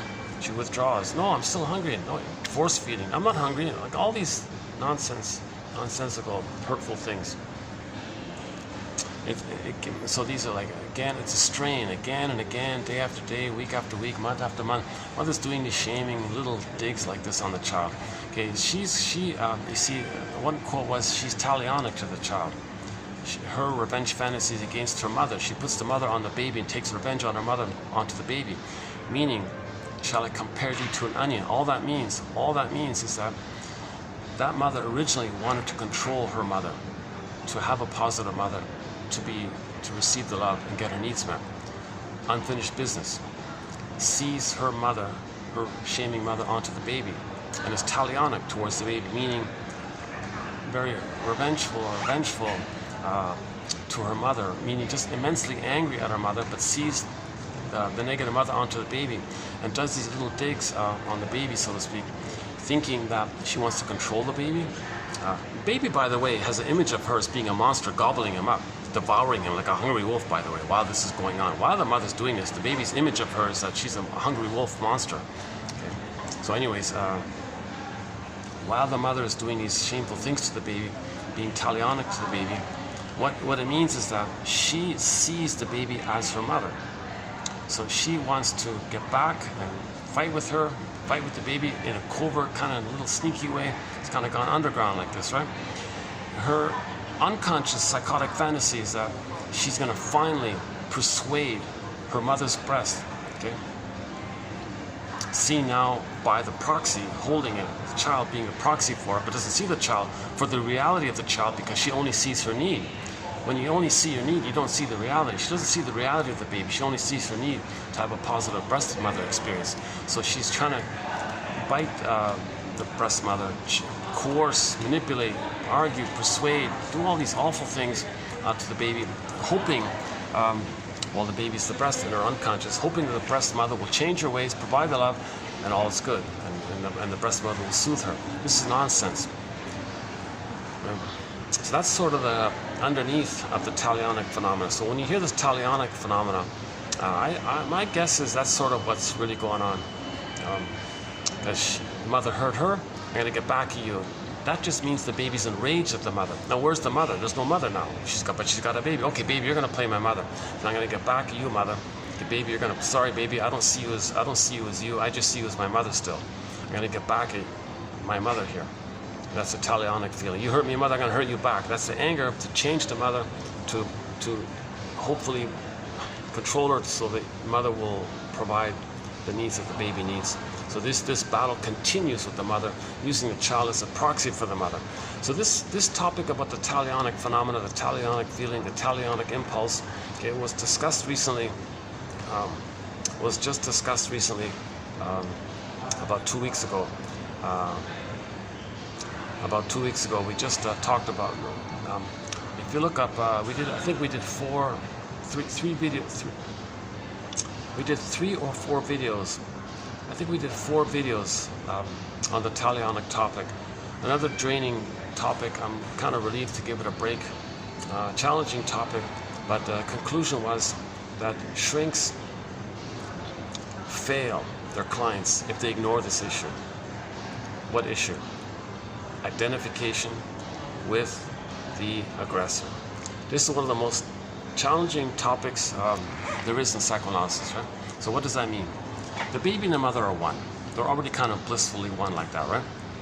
Assuming the mother is loving, he can feel safe to hatch out, have his differentiation, have his identity, all is good.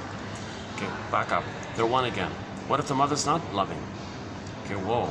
Fairbairn, back to a Fairbairn. The more the mother's love is unavailable, the more there's no loving mother there, the child panics and searches for her, clings to her, sticks to her. The oneness becomes stickier. They call it adhesive, like crazy glue. They're becoming tighter because he's searching. Where's mother's love? Mother's hurting him. He's searching harder to. Imagine that the more abusive the mother is, the more the baby clings to her, like getting closer to her, being like one with her, like tighter, like right? So the mother's hurting the baby again and again and again. He's getting closer and stickier to her. This adhesiveness, they call it, this tar pit of a negative symbiosis, someone called it. It's so sticky like this and so mucky like this. At some point, the pain is too great for the poor baby. What he does is, click. He does the deal with the you-know-her. Okay, the mother's seen as the guy with the horns, a monster. Okay, I'm going to become that. The deal is. By the way, that's the state of timeless. There's no time there. That's why they say live forever. When you make a deal with you may live forever. That's all it means. In the unconscious, there's no time. Don't be too distracted of how it might sound like that. No, it just means in the unconscious there's no time. So in the story, you're going to live forever. No, that just means in the unconscious there's no time. So you don't understand time. Hence, you're living forever because there's no time. So all time is that time, and you're there. That's all it means, right? Infinite, timeless, no time. So nobody's living forever. It's just a delusion that you don't understand a thing called time. So you're just in this autistic dream world kind of. There's no time, you don't understand time. That's what they mean. So the baby makes a deal with this image. What's the deal with the image? The baby must have a mother. The baby says, "Mother, you're hurting me so much. I can't take it anymore. What do you want, mother? What do you want, mother?" The mother says, "Well, baby, thing is, when I was a baby myself, my mother wasn't there for me. You see, and I'm trying to coerce you to be my good mother. All right, mother, fine. We're already kind of one, right? So let's do this. I'll just be that good mother that you needed." Well, it's not going to work. Well, make up your mind here, or whatever you're thinking, you know. So the mother says, maybe the mother might turn around and say, "Well, I'm kind of sorry about this, baby. Well, I have no choice here. You're not loving me, so I've got to try to save you, because you can't love me because you're so wounded yourself. Let me try to save you. It's not going to work. Well, I have no choice. I have to try to save you. So what did you need, mother?" "Well, baby, when I was a baby, I needed my mother to soothe me and mirror me and be one with me and take care of me, be loving towards me and be responsive to me, see me, soothe me, be there for me, be one with me. I needed a blissful oneness with my mother." "All right, mother, we're already one, right? So I'll maintain that oneness." "How are you going to do that?" "Well, I'll give up myself, first of all, because if myself gets in the way here, I can't, so I won't have an identity. Okay, my real authentic self, I'll bury it so deeply, and it'll be so, it'll fly out and it'll go into proxies and it'll go into the whole world. And my unloved self, I'll just say everyone else is no good. So I'll deal with this by saying everyone else is no good, no one is good, everything's bad. That's me feeling that. Disperse it onto the world. So it won't bother you, mother. Don't worry, mother. I'll just be you. We'll be one. I'll be one. Well, that's pretty good, baby, because it gives me this feeling that if you're with me, you're not against me. Okay, fine, whatever. So the baby says, "All right, I'll be just like you." And being just like you, mother, my hope is that you'll feel seen, you'll get your symbiotic needs. But wait a minute, baby, I don't think it works like that. I gotta try. Well, you're not my actual mother back in the nursery. Oh, now you're sounding reasonable. But I gotta try in the meantime until you truly mean that. Well, sorry, baby, to put you in this situation. Well, I'll try my best to save you. I have to save you, because if I don't save you, I don't get love from you, then I don't know myself. And then I never have myself. And then I got to go through life hating everything, because everything is me and you hated me. So I got to try to save you.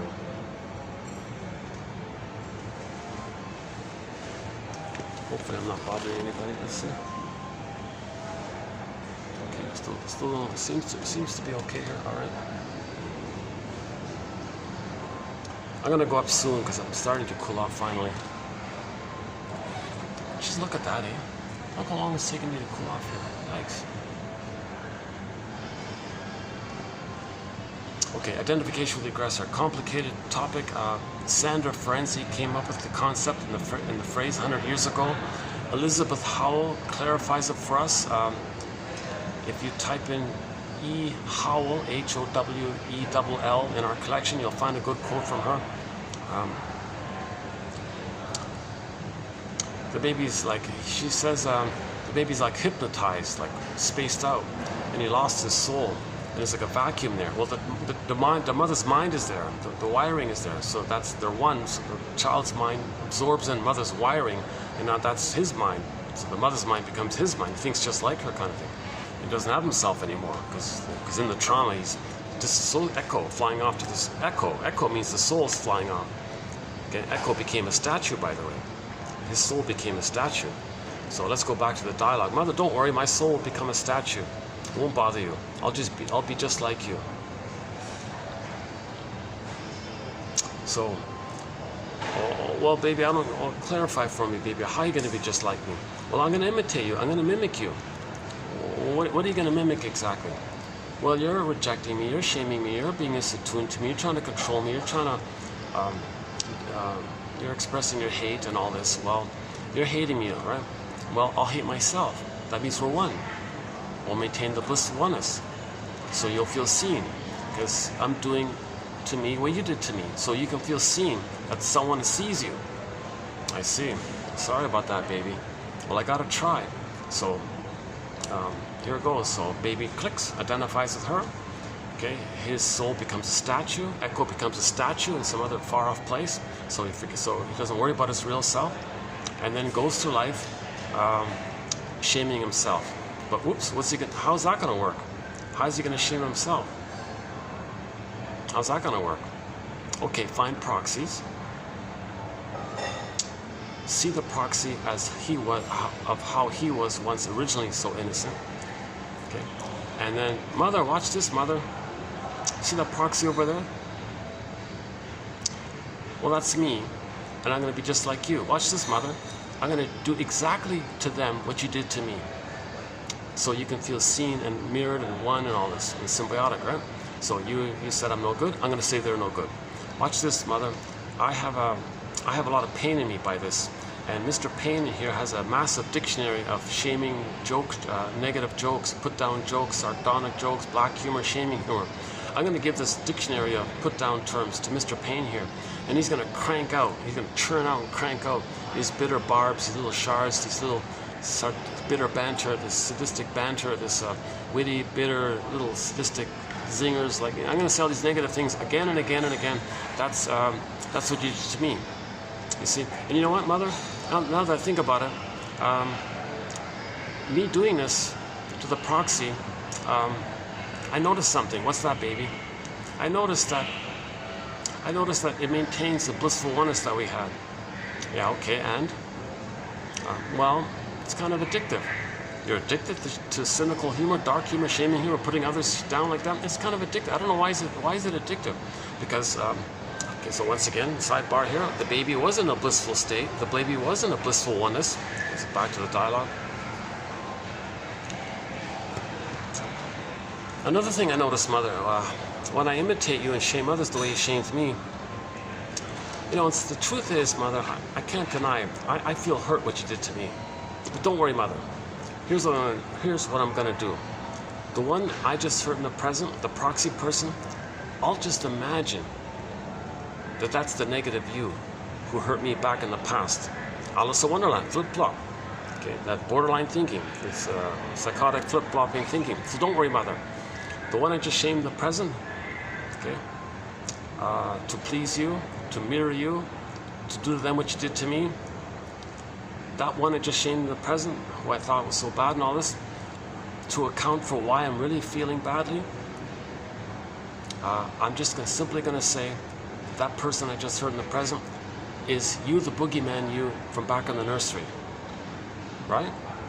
Now I get a chance, mother, to get back at you. Now I have talionic feelings against you, but I'm going to do it to the proxy because I'm going to protect you. Why am I going to protect you? Because I'm one with you. At the same time, I'm angry at you. I have talionic feelings against you. So I want to control the proxy, which is you, but I'm loyal to you because I am you. Because you did it to me, I'm doing it to them. I'm doing to them what you did to me. You were talionic towards me, I'm talionic towards them. You wanted to control me, make me be a good, loving breast mother for you. I want the victim I just hurt be a good, loving breast mother that I never got for me. This is called intergenerational trauma. Okay, this is called psychotic thinking, perverse thinking. And the shrinks are very careful when they try to describe what I'm trying to clumsily say here. I know it looks kind of wild the way I'm saying it here. I don't know if anybody can follow it. I've been trying to go over this in recent videos here, but if somehow something got through, look up the phrase identification with the aggressor, either in the search engine here or independently or whatever.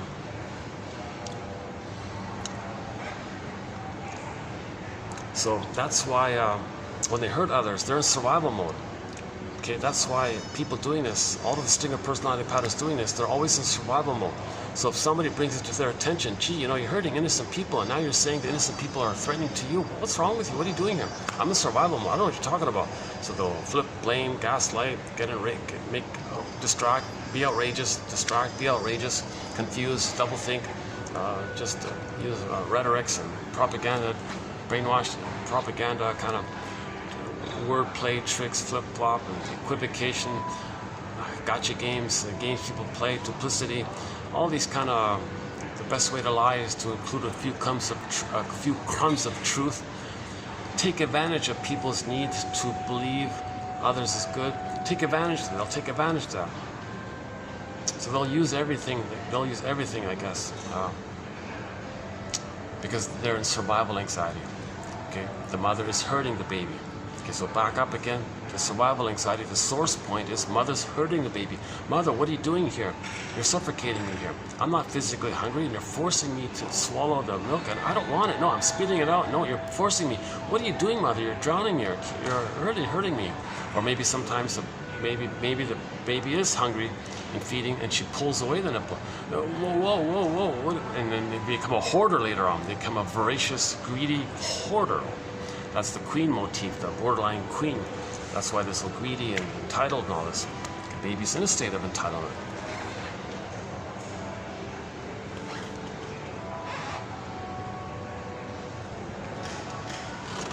Just want to make sure I'm not bothering anybody.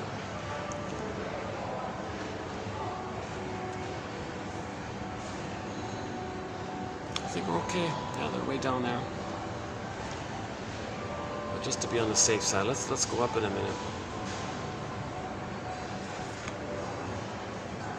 Let's go up now. Let me on a second thought. Let's go up now. Yeah. Okay, let's pack up here. Let's go upstairs. Hold on a second. Give me a minute to pack up, and we'll go up upstairs here. Hold on a second.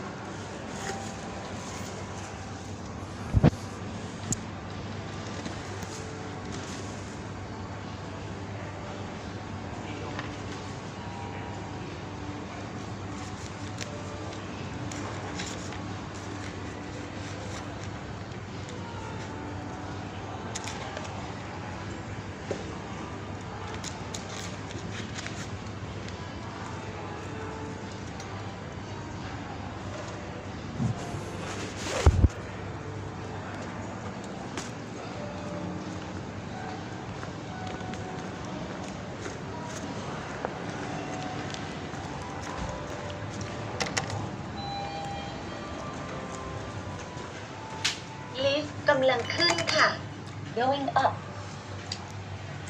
Okay, so we're posting this in the year 2024. Door closing. The door's closing.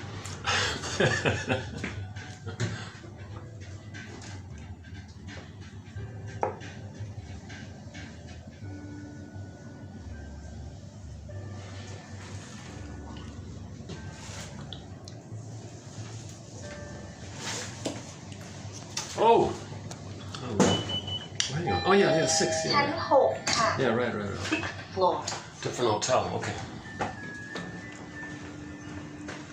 Oh, here it's nice and cool. Oh. It's too bad I couldn't just do it here. Oh, here it's nice and cool. Yeah, look at that. Oh.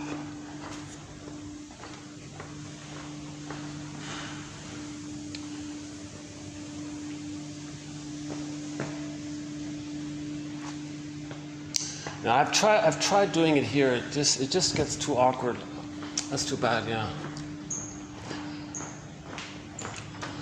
Let's see.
Let's see how long we can last here in the shade here. Not much shade here, eh? Where can I go? Okay, let's just try this.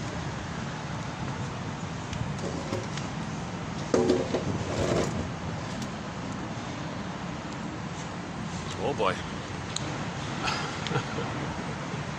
It's baking here. It's 40. It's really a sauna here. Yeah. Oh boy. I'm not gonna last long here. In 2 minutes, you'll see sweat pouring down me here.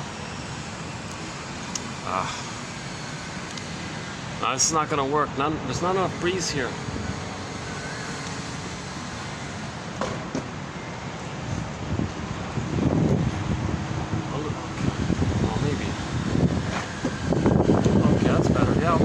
Maybe listening.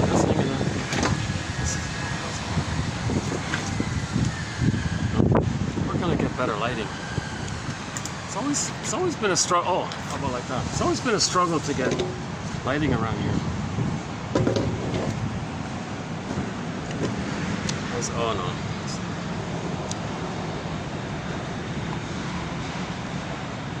Jesus. What else is there?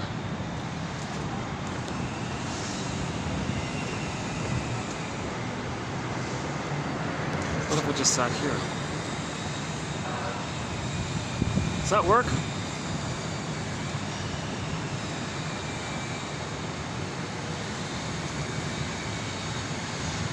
Okay, let's try that inside part. Let's try that inside part.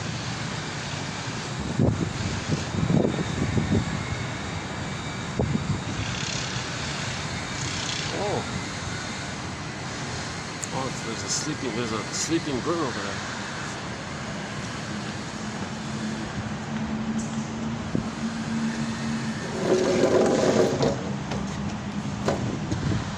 One last try. How's this? Okay, let's just try this then. That's identification with the aggressor. What are the most important underappreciated topics? It's right there. Masterson says that if the shrinks don't address this, you're failing them. Like you're failing people. Just like the mother failed the baby, the shrinks fail their clients if they don't address this talionic feeling. The talionic feeling is still trying to change somebody to be the good mother for the past. Hence the title of that play. I love you, you're perfect, now please change.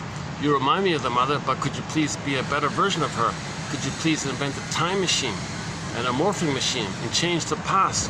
And you're angry about it, and then you're trying to do it. That's like a kind of a talionic quality to it, because you're so enraged at what your mother did. So you want to change the person. So your anger is that you're not seeing them for who they are, just as your mother didn't see you for who you were. Yeah, that's called soul blindness. So many mothers are soul blind to their children. It's called soul blindness. They're soul blind because they only see their need. If the baby's needs don't get met, they only see their needs. They don't see the reality of the child's needs and feelings. They can't see it. They only see their need. The perceptual apparatus is damaged. They can't see reality. They only see their emotional need for the past. That kind of thing. So that record we're talking about, In the New Situation. The record is the ancient original memory in the nursery where baby was crying, mother said no. New situation. Okay, someone plays them as the baby. That's the proxy. Once again, proxy, someone who feels for you, does something for you, plays a role for you, an identity, your identity or something for you. Okay, so the proxy is you as a child. You're going to play the shaming mother from the nursery and replay the whole thing. Put the record up, put the needle on the record. You're going to play that song. The proxy does the crying, meaning you're going to see them as vulnerable, as needy. Even if they're not, you don't care. You're just going to make it up that they're crying child. And you're going to say no to them. So you're negative towards them. The way your mother was negative towards you. So this our current topic on the BPD pattern. You got to keep this point in mind with the BPD pattern. That's a part of it. In particular, with Miss Lawson's version of the BPD pattern called the Hermit BPD pattern, the Queen BPD pattern, and the Witch BPD pattern. Some overlap, but mainly those three, and to some degree the Waif as well. The Waif BPD pattern under stress can do the same thing. The Waif seems to be more in the clinger area. So let's talk about the clinger area. If the trauma's post 18 months, where the child doesn't cross over like that, right? Identify with the aggressor. He stays himself. He plays himself. It's childlike. It's vulnerable. It's sensitive. It's open and tender, and visibly he's himself. So he's playing himself. In the new situation, he just sees others as the rejecting mother and recreates it somehow. Easy to do. Give people impossible tests. Choose people in advance who are stingers, so that'll happen automatically. Just self-fulfilling prophecy. And once again, the clingers doing it so they can know how they were treated. Back to the stingers. They recreated to know how their mother treated them. So we're trying to make the unconscious conscious. Now, okay, back to the trauma before 18 months. One of the main psychological dynamics is identification.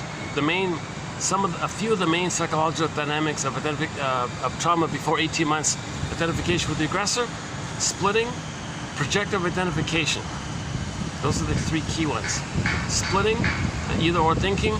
The yardstick is either-or, because the baby needs bliss with the mother, heaven with the mother.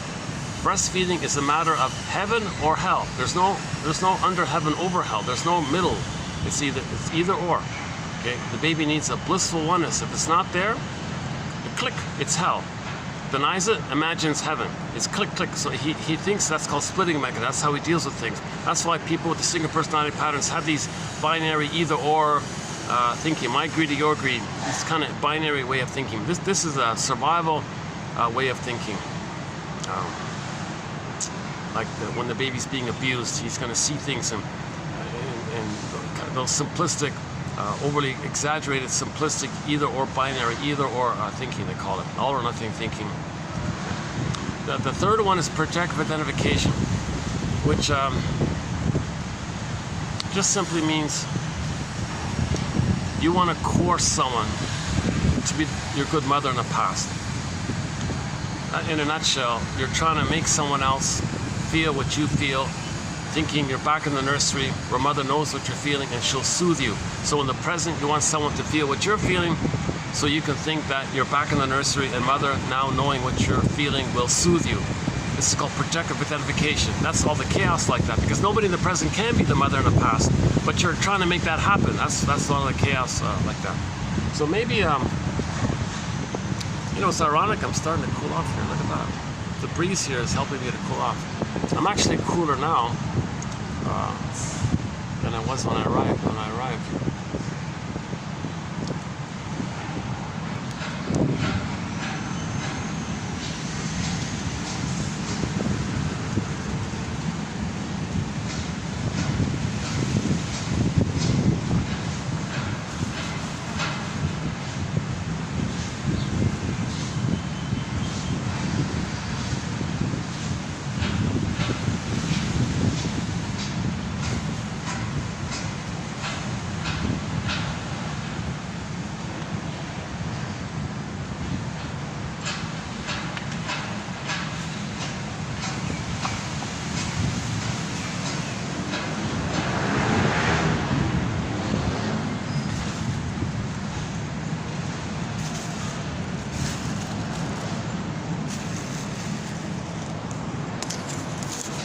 Just give me one more minute here. Let me wipe off this.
Okay, let's run through.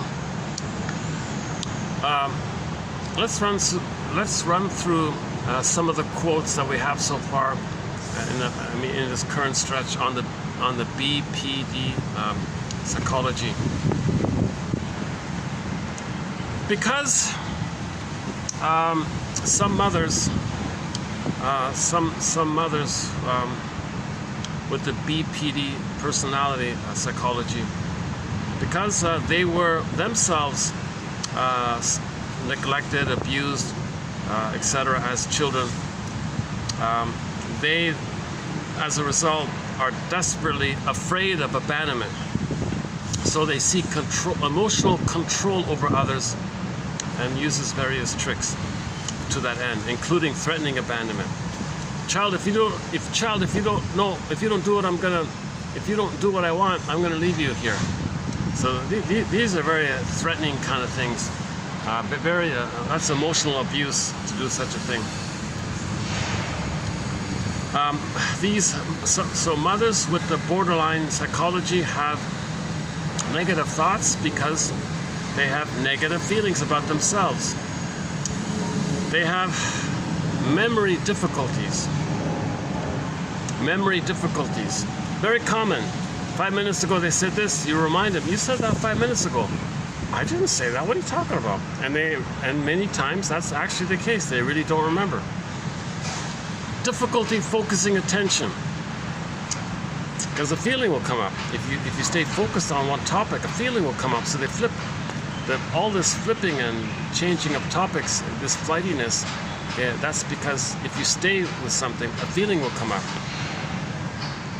Disorganized, confused, morbid introspection, inability to reason logically, etc. Okay, so on. Children are subjected to deflating comments that increase despair or destroy their enthusiasm, as some mothers with the BPD psychology assume that the worst possible thing will happen in any given situation.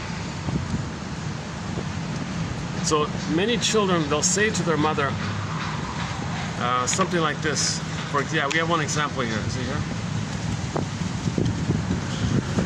Oh boy, it's gonna be hard to find. Okay, basically it was like this. One child was doing poorly in school, and the child thought he might fail the grade. So this child confessed this to his mother, and she was hysterical and said and catastrophized it. Oh my God, you're gonna fail? You think you're gonna fail? Then in the next year you're gonna have to make new friends with kids who are younger than you, and the other kids are gonna look down on you, and and you didn't study hard. Why didn't you study hard? And you're criticizing, blaming, catastrophizing, making things worse. That's not what the child needs, kind of thing. So then later, these children will never share their feelings and needs to the mother because they don't respond. They make it worse. So that's why a lot of mothers say when they call their mother on the phone, they always get a headache or they feel crazy afterwards. So these are the crazy makers, right? The BPD people.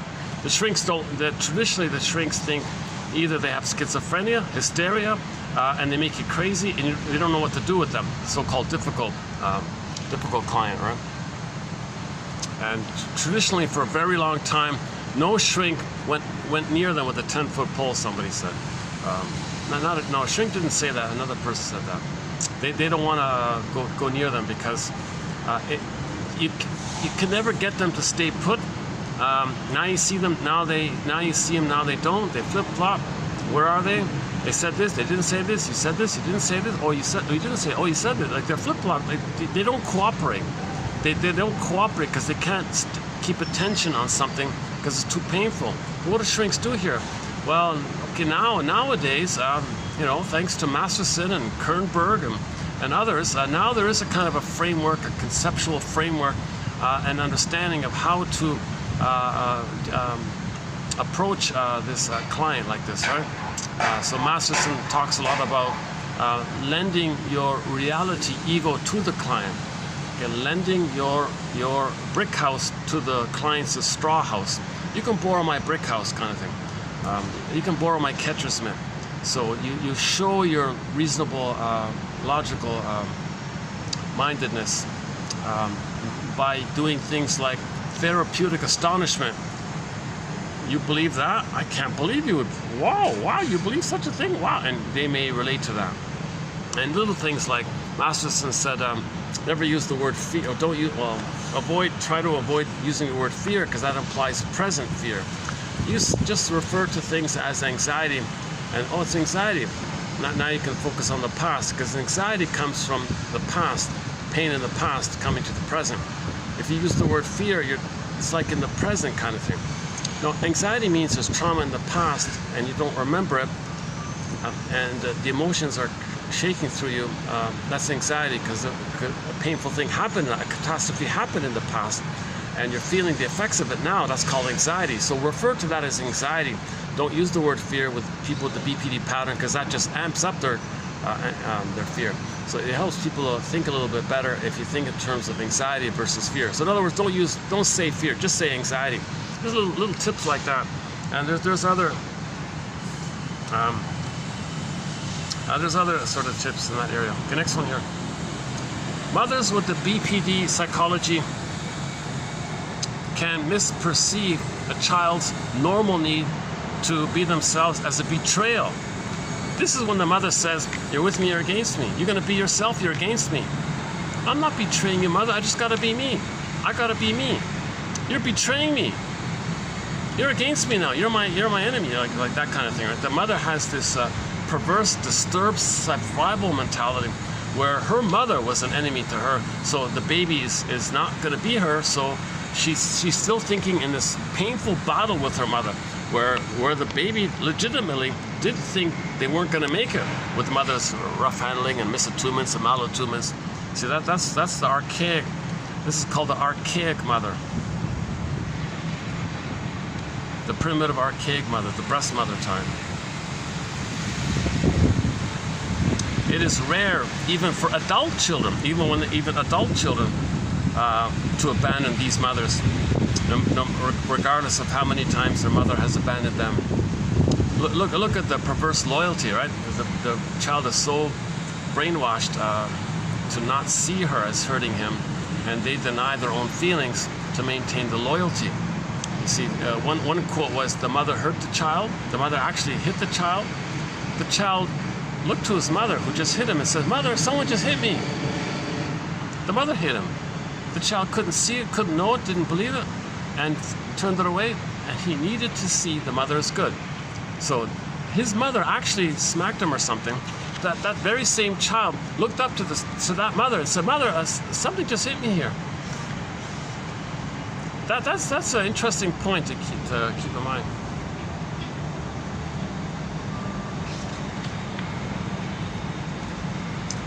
Okay, give me a minute. Let me. How are we gonna do this here? Hold on a second. Okay, let's try it this way then. Okay, let's try it this way. Okay.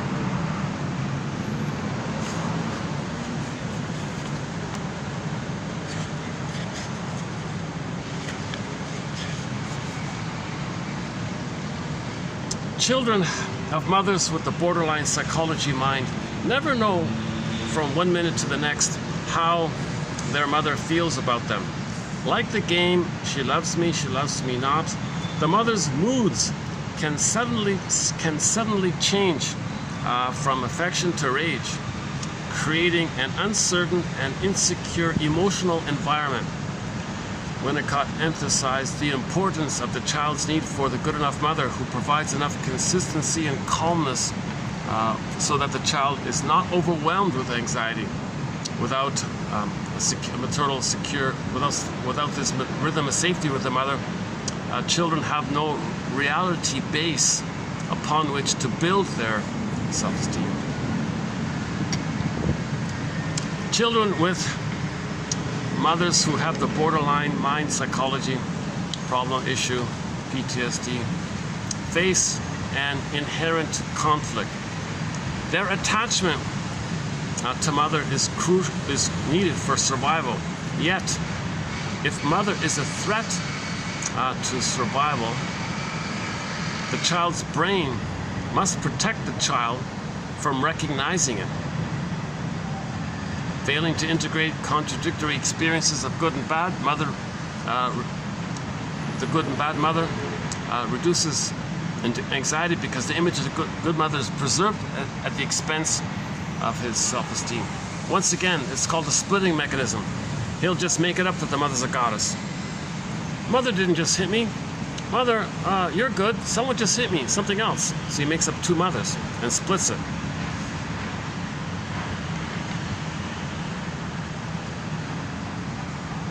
Okay, you know what? Let's I'll let you read the quotes about the splitting. We spent some time on the splitting mechanism in the last two videos. Let's just skip that part then today here. That's an important one about the splitting. In the healing journey, we got to resolve the splitting.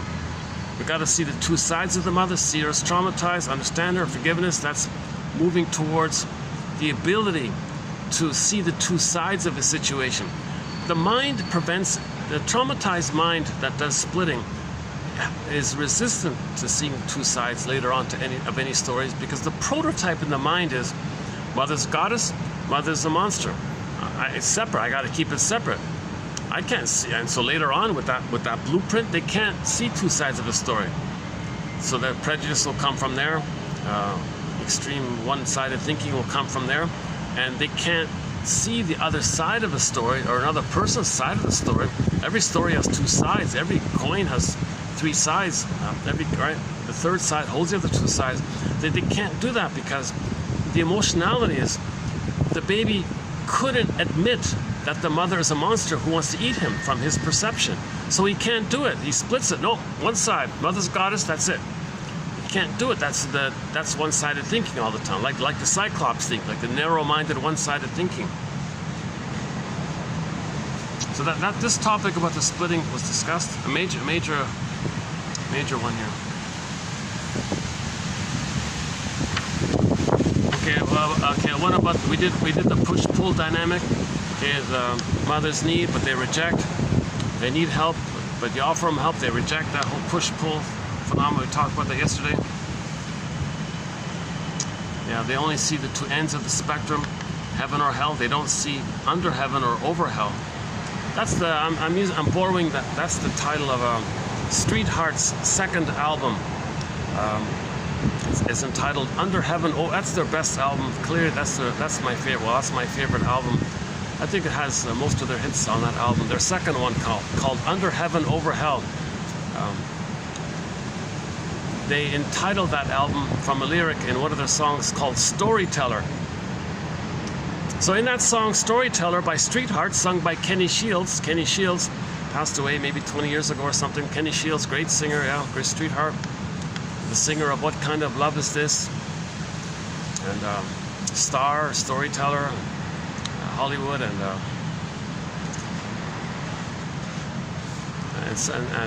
Nature's Way. Before he passed away, he did a cover of Nature's Way. Interesting about that song, they pulled it down. Christopher Cross's version of it, they took it down. Both the studio and the studio. There's only the studio. There's one pitiful live version of it up there. I forget about that one. But the studio that he did. See, that's the only cover that guy did, right? So that's like it was meant to show a sign of support to the original guy, to the original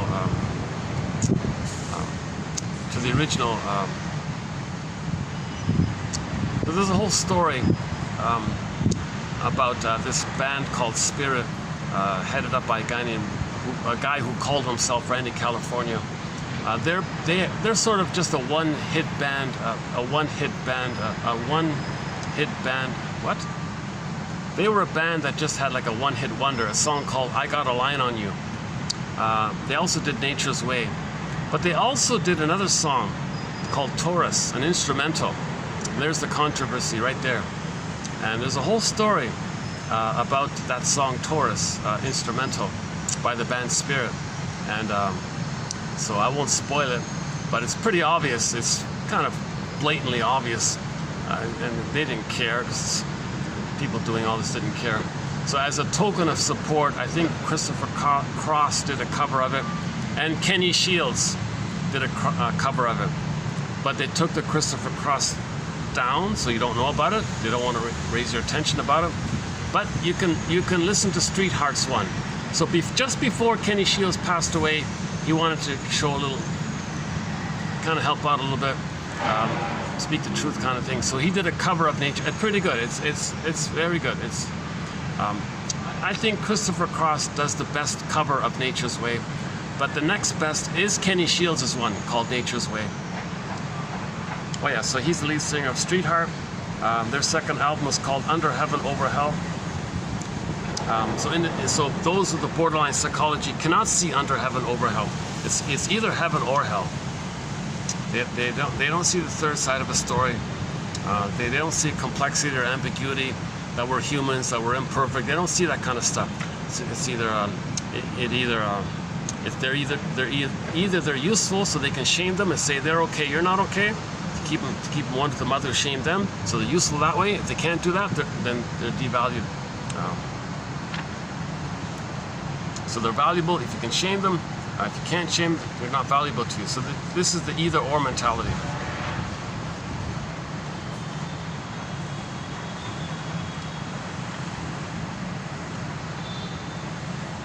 The splitting defense results in a variety of neurological effects. As Otto Kernberg points out, although this type of defense may reduce anxiety in children, it can also result in the personality disorder. So if the mother creates splitting in the child, that child may grow up with one of the stinger personality patterns because they don't differentiate, they don't have their identity. So they're in one of the stinger personality patterns. So it can be the narcissist or the bully or the fusion of the two, which is the lower functioning BPD one.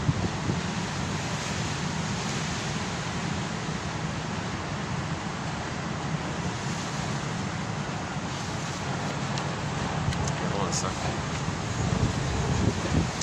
Because the mother with the borderline psychology mind is unable to remember, she is unable to learn. Therefore, they're trapped in a repetitive cycle. Although they feel no good, they repeat because they do not remember. There's a whole issue about the ability to remember things. They don't want to remember because the pain, defense against the pain, they blot it out. They disassociate. They don't remember. From their perspective, lying feels essential. So they're always lying. They're pretty much constantly lying. There's never really any authentic feeling. They're just endless survival mode. So endless survival mode is endless lying mode, basically. Lying feels essential to survival, unconcerned with the consequences, because she feels she has no other option. They don't apologize, even to their children. They hurt their children, it's the children's fault. They won't admit it. Something wrong with the child. A lot of mothers do that. A lot of mothers take their troubled child to the shrink and say, I did nothing wrong, I'm a perfect mother. What's wrong with the child? Fix the child. There's something wrong with him. Do you think maybe that you contributed to his problem? Oh no! Like they themselves are in such survival mode. Yeah, here's a good example. One clinician observed that women who were raised by mothers with a borderline psychology mind recreated pathological dynamics with their newborn babies, and that the baby became, quote, the mother's own ill parent. Look at that, eh? The baby is seen as the mother's own ill parent. Pathological dynamics. Oh, here's that example of how mothers freak out when their child expresses a concern to them. It doesn't sound really, this example doesn't sound over the top too much, but this is sort of this is maybe sort of like more of like a mainstream kind of thing. When children Are you hearing me okay with the wind? I know when there's wind, it muffles the camera picks up the wind sounds. Let's try it this way. I'm trying to block the wind here. Okay, when children bring concerns, when children bring concerns to the attention of the mother who has the borderline mind, they receive a response that either increases their distress or entirely dismisses their concern. That's called gaslighting. You don't have this problem. I do. No, you don't. It doesn't exist. It does exist. It's my reality. No, it doesn't. I don't see it. No, it doesn't. It's true. The word of the year by the Merriam-Webster Dictionary Company 2022 was gaslighting. A lot of mothers gaslight their babies. A child who is worried, for example, one child here. So this child was worried about not passing to the next grade. The mother told him, "Oh, you're not going to pass? Well, then you're not going to be with friends your age. You'll be behind forever. Oh my God, why didn't you study harder this year? What's wrong?" You see, this mother intensifies the child's fear, and then quote, "And this can happen, and that's going to happen. What's wrong?" You know, and blaming exaggerates the fears, and this mother is unable to comfort the child, reassure the child, help the child in some other more constructive, positive way. Glick, Off, Hughes, and Hellman, 1998, report that daughters of borderline mothers, quote, all reported painful memories of turning to their mother for comfort and feeling worse afterwards. So a lot of children turn to their mother to talk to them. They feel worse afterwards. They feel sick. Many adult children of borderlines develop headaches after visiting with their mothers or talking to them on the phone. They can slam the phone down because they're so relieved to get off the phone with them. Because they're probably using the tone of voice is triggering. A lot of children say once they hear the tone of voice of their mother, they cringe and they fear up already, they tense up already just when they hear.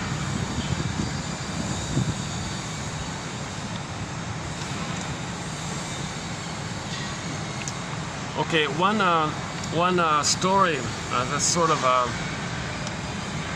one story that Miss Lawson uses to relate to the borderline dynamics is James Thurber's 1931 comic tale, The Unicorn in the Garden.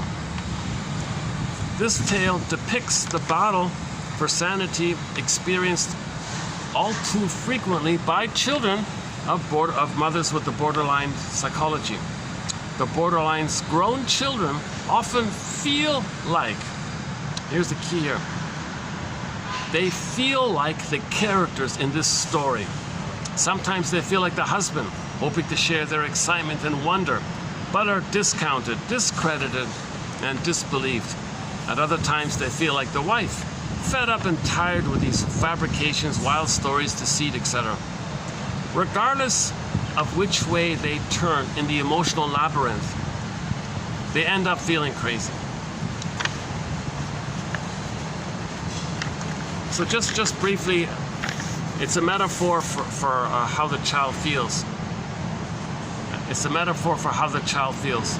So the story's about a wealthy couple, a rich couple living in a fancy house with a fancy garden and a backyard and all this.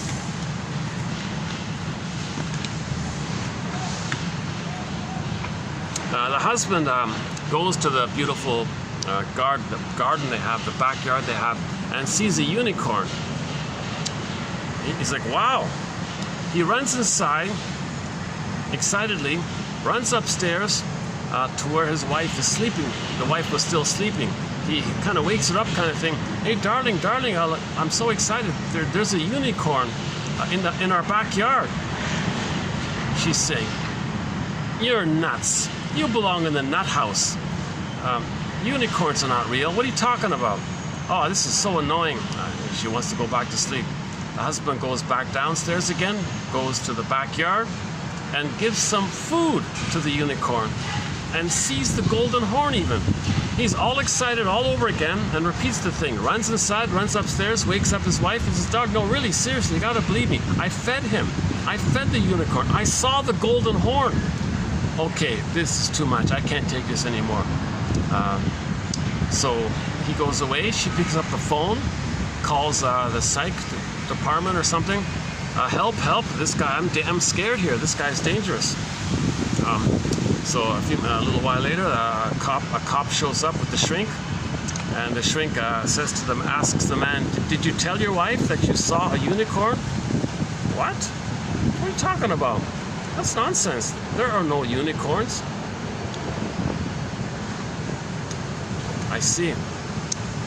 The shrink says to the cop, Take her to the nut house." What a sad story, right? What a gruesome, painful, sad story. But that's kind of the metaphor for what's going on with the child in relationship to a mother with the BPD pattern. Like that guy, okay, children feel excited to share their discoveries. "Mommy, look what I saw. Mommy, look at this flower here. Mommy, look at that tree there." And the mother gaslights him. "Leave me alone. Don't bother me. I hate him." And that child may have a talionic feeling now. I'm gonna get, how you really hurt me here. You're not being a mother for me here. I'm only 2 years old. I'm trying to discover and learn things, and you're shaming me and blaming me, and you're attacking me and criticizing me. Oh, it's just so painful here. I gotta freeze up inside. In that rage, he wants to get angry at her. So in the story we just read here, he got back at her. She's the nutty one, and the shrink put the wife in the nut house, meaning the child wishes the mother could get treatment or something, right? So this is the craziness of the BPD pattern, right? Alice in Wonderland. Children of mothers with the borderline psychology cannot understand themselves without first understanding their mothers. Okay, if we're going to heal from this stuff, we got to understand our mothers. That's the thing here. We got to be a detective, a psychological detective. These quotes are helping us to be a psychological detective. We got to be a psychological. If you can get your mother's story. Okay. It all begins on YouTube with Bruce Springsteen, Independence Day, Toronto. Geez, I've been having a real struggle with the lighting today here. My goodness. Sorry about the lighting in this video here today.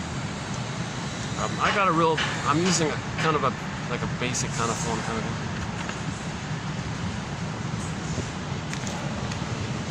Lighting still there? All right. Okay, what else? Hold on a second.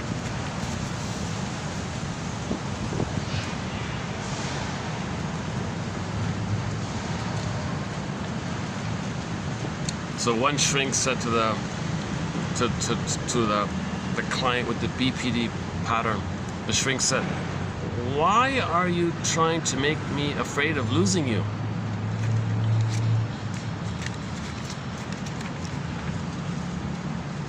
If the child cannot leave the primitive perception of the mother and continue his psychic development, his fantasy is that he will be devoured by her. This fantasy is connected to the child's need to be autonomous. At the same time, it's connected to the mother's desire to use him.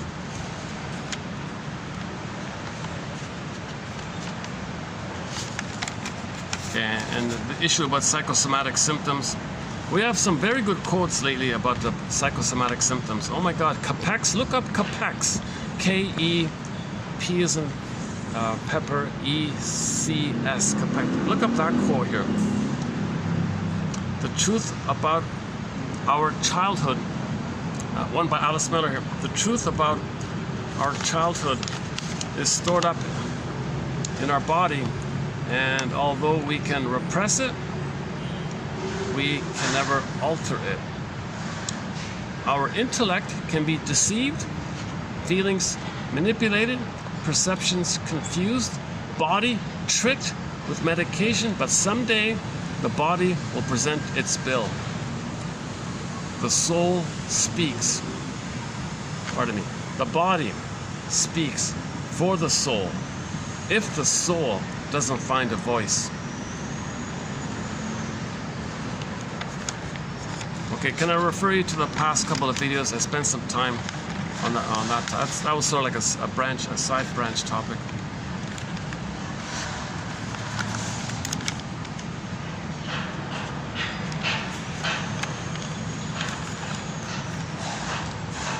Children who grow up with borderline mothers live in a make-believe world that is neither fiction nor fantasy. Borderland. Well, let's call it borderland. A land filled up of the emotions and mind of the mother with the BPD pattern. Borderland is an emotional world where mothers resemble storybook characters, helpless waifs, frightened hermits, bossy queens, vindictive witches. Like Alice in Alice's Adventures in Wonderland, children in Borderland are puzzled by the contradictions of their world. These mothers use guilt and fear to control their children. The child feels emotionally imprisoned. Unjustly accused, the child is sentenced without trial, like an Alice in Wonderland story. Always guilty. In the unconscious, always guilty. Okay, one author explains that merger-hungry personalities need to control others completely. The borderline witch's merger-hunger personality leaves her children feeling devoured, oppressed, and so on.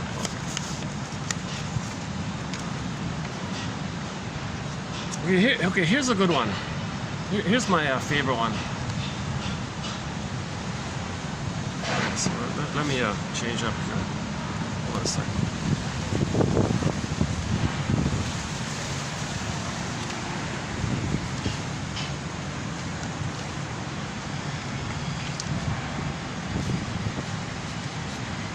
I'm trying not to let the papers fly all over the place. So. Okay, here's my favorite one. Although mothers with the BPD mindset or mind may love their children as much as other mothers. So here's the thing. Some mothers will say, I love my child just as much as ordinary mothers.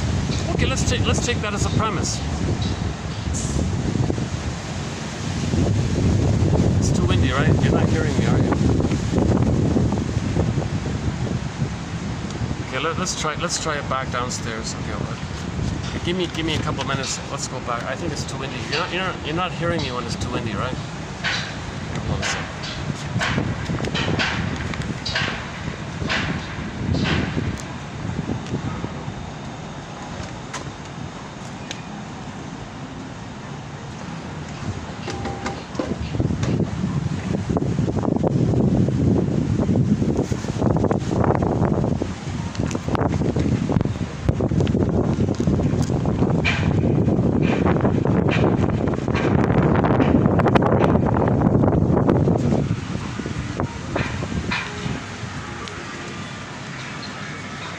Whoa. Well, it certainly feels like it's 45.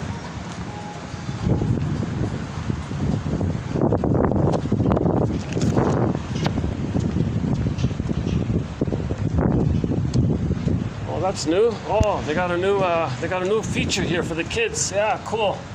That looks like fun.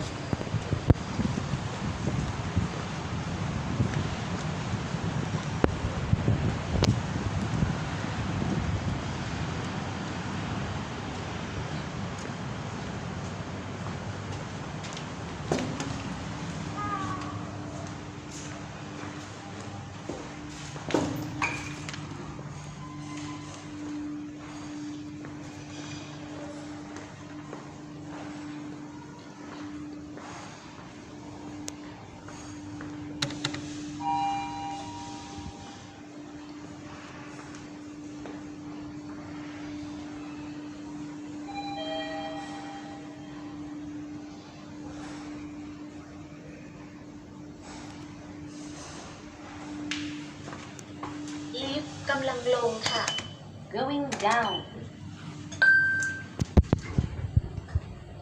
Okay, so we're posting this in the year 2024.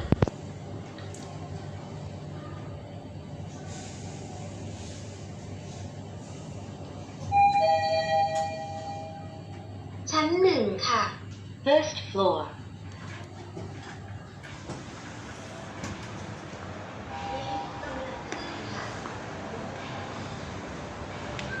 Oh, good, okay.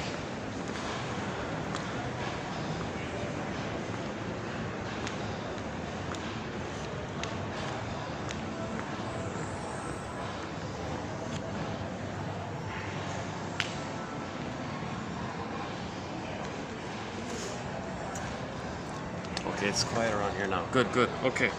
Let's continue here.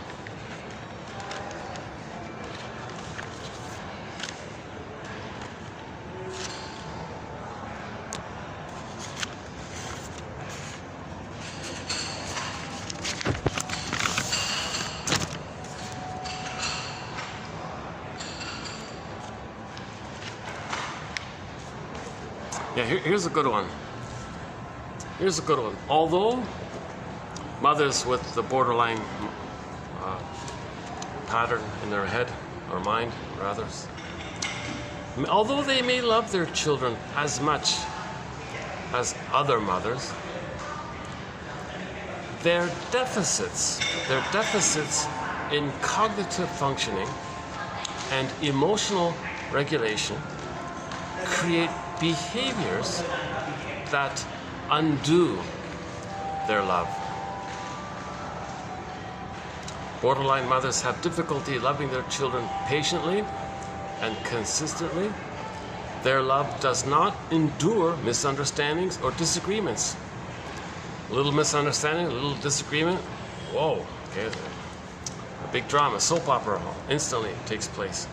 So it can't endure anything. So they can be jealous, rude, irritable, resentful, arrogant, unforgiving, etc. Healthy love is based on trust and is the essence of emotional security. Their children, however, may grow up without knowing the meaning of healthy love.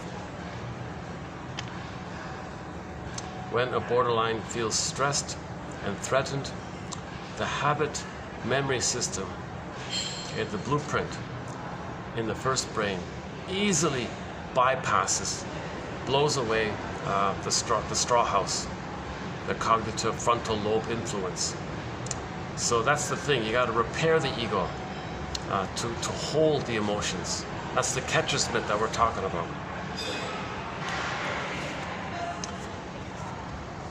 The cognitive styles seen in borderlines, those of the borderline psychology, consists of a lack of focus or attention to the matter at hand. A balanced understanding of an event is impossible to achieve. When she's talking incessantly, you could just hold your hand up and say, wait a minute, I cannot possibly follow you at this speed. What feelings impel you to rattle on?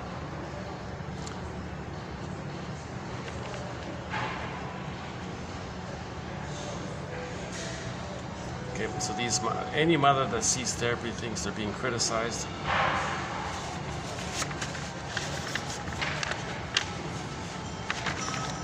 Early sessions with the client with the BPD pattern can feel like walking through a house of mirrors in search of someone.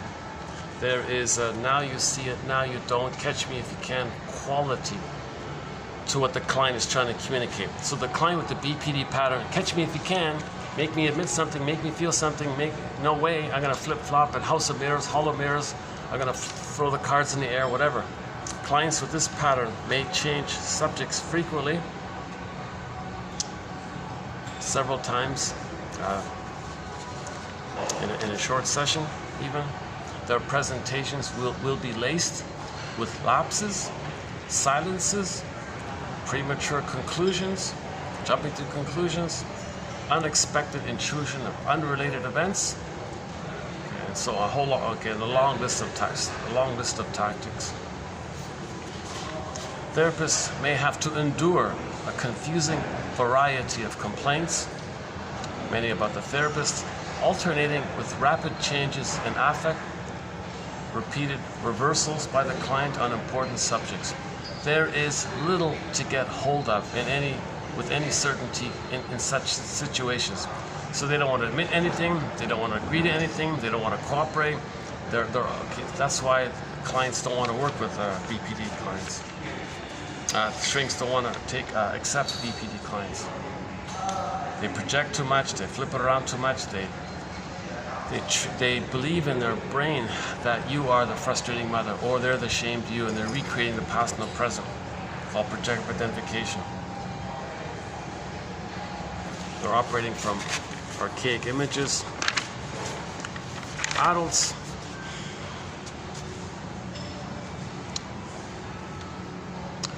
so children of mothers with the borderline psychology are often told, that's just the way she is.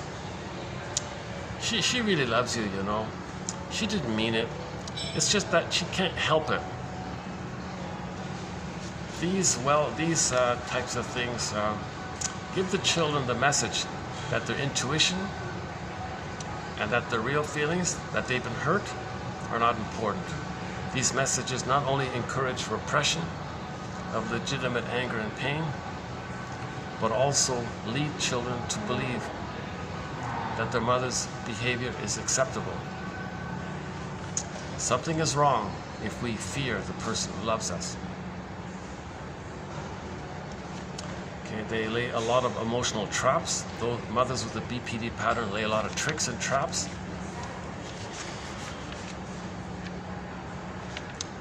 Okay, but his advice here is adult children need to trust their intuition, not their mother.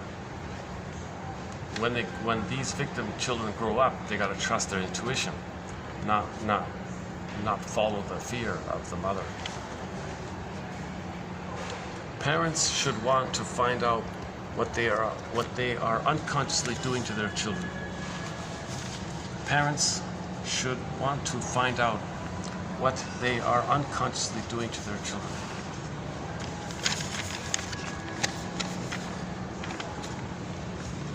Messages from the. Okay, let's do maybe some of the variations of the BPD pattern. So Miss Lawson does the waif, the hermit, the bully one, which she calls the queen. When she says queen, she means the bully, and the witch one, which is the vengeance woman. Messages from the BPD queen, quote, "What's mine is mine, and what's yours is mine. Never enough. I resent you wanting something from me. Well, I'll refer to you when I need you. I'll call you when I need you. I'm a special exception. The rules don't apply to me. I want more. I deserve more. It's never good enough." These kinds of things. The impulsive bully, kind of aggressive, greedy kind of things, right? The borderline queen experiences what shrinks call oral greediness. Oral greediness. So here's a key one as well. The desperate hunger of the borderline queen is akin to the behavior of an infant who has gone too long between feedings, starved, frustrated, and beyond the ability to calm or soothe herself. She grabs, flails, wails, until at last the nipple is planted securely and perhaps too deeply. So in the baby's oral rage and greed, maybe she accidentally gobbles up and chokes on the mother's nipple because she's so greedy and voracious like this. Now she's choking and gagging and coughing and all this, eyeing the elusive breast, feeling like a hungry wolf, etc. Similarly, the queen holds on to what is hers, taking more than she can use in case it'll be taken away prematurely. Hold on a second.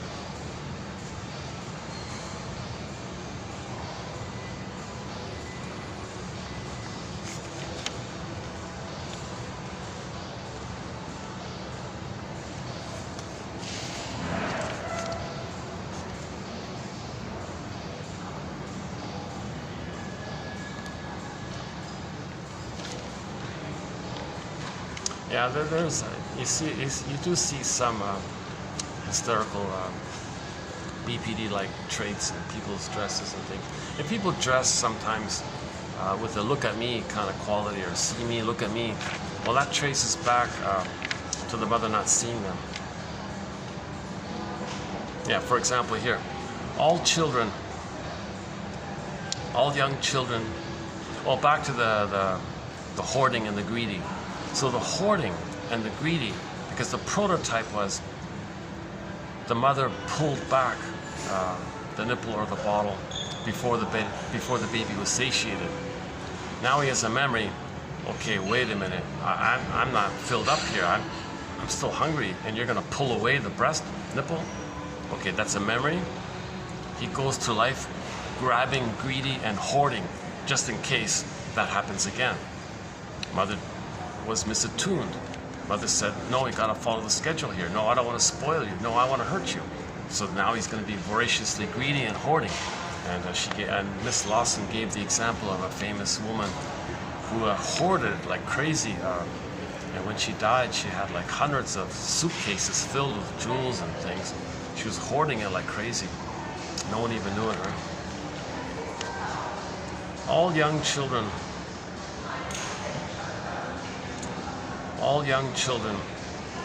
need to. By the way, I don't really recommend her book, tell you the truth. This book of hers by Lawson, there's a very witchy kind of quality to it. She gives you a lot of shocking, disturbing examples of the most 1 in a billion extreme cases, and I think she's creating fear in you, and that's what witches do. Witches get a sense of acknowledgement if they instill fear in others, and she kind of does that in her book. I don't recommend her book per se.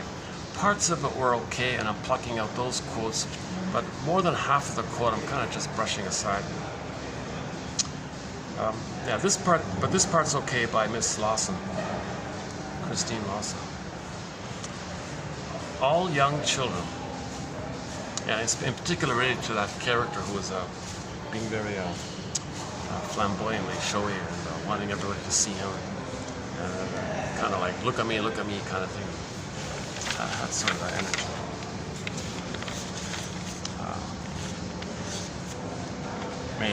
Maybe not. Okay, anyways, here's the quote. All young children need to bask in the glow of their parents' admiration. The caregiver's adulation of the young toddler as she sets out to explore the world. Now voyagers seek thou forth. So between 18 months and 36 months, the child is going to explore the world. While he's exploring the world, he needs his mother to say, oh, that's awesome. Oh, that's wonderful. Oh, look at you. Oh, that's cool. Oh, I see. That's amazing. You did it. Oh, that's awesome. You found that. That's great. I see you. That's how wonderful you are. Wow, look at you, like that, those kinds of things. The caregivers, so that's missing. They may dress up like that guy. They may dress up in a flamboyant look-at-me way. So a lot of BPD queen types behave and dress, and maybe extreme makeup or something. Maybe they do extreme kind of things. So it's sort of in that mode where no one said, when as a baby, the mother didn't say, how wonderful, I see you. Oh, there it is again. Okay, well, so let me, wow.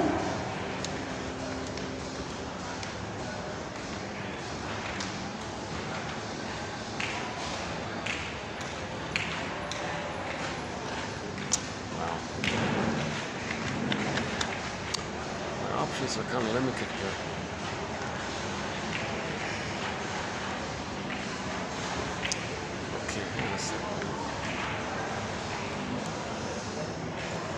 let's try this.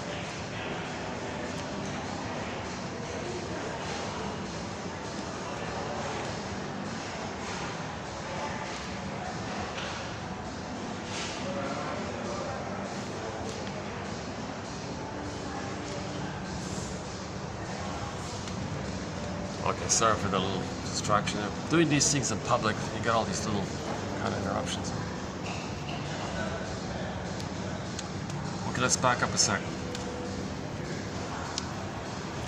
The mother's adulation of the young toddler as she sets out to explore the world is crucial to healthy emotional development. So this is part 5 of the secure attachment style. Part 5. Part 5 is from 18 months to 36 months, when the child is going to be an explorer. The main message is, when he discovers something, the mother doesn't rebuff him.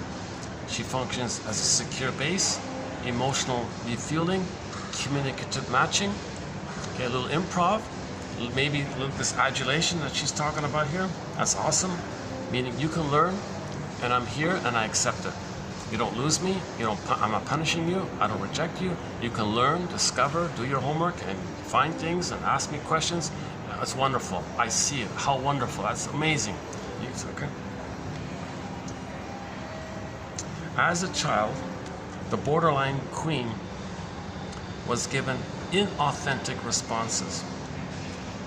Shamed, gaslit, ignored, mocked, when she tried to elicit this crucial response. Thus, as an adult, the queen, the BPD queen, still seeks those needed responses like, I see you, and yes, how wonderful you are, and look at you, look at you.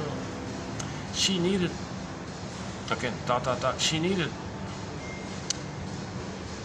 Okay, so one example is I won't tell you the names. There's a famous lady, a lot of people know about. She needed to look wealthy in order to feel valuable, and admitted that she married for money, not for love. She wanted the biggest and the best of everything, and was intensely competitive with others, attempting to evoke envy in others.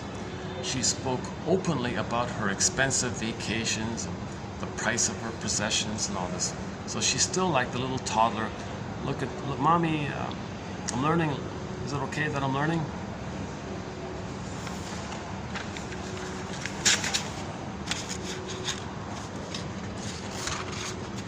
Okay,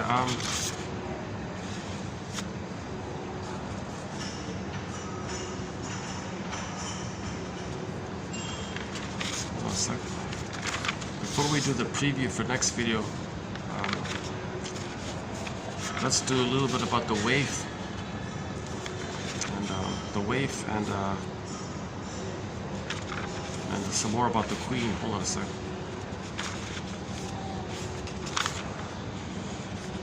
Okay, here we go.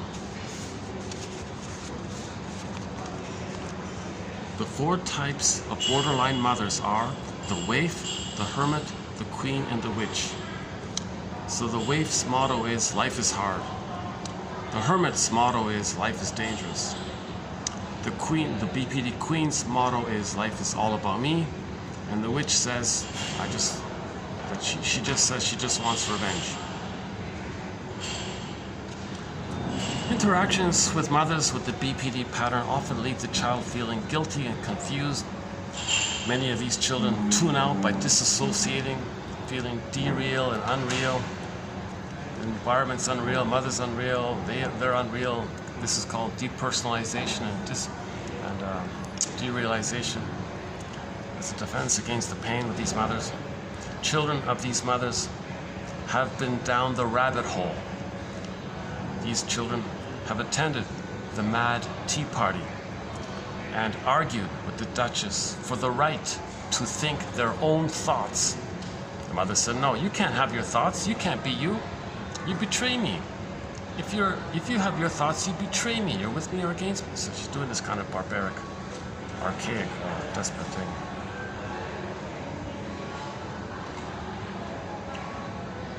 Okay, so let's do a couple here with the waif. Okay, now the way Miss Lawson here describes the waif, she's doing it in two ways.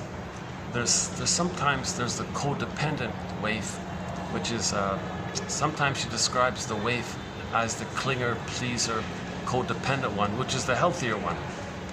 Sometimes she describes the waif as the clinging, whine, hysterical one. Okay, for the waif, in general, for the waif, having less, so the waif, so the codependent says, I'm not okay.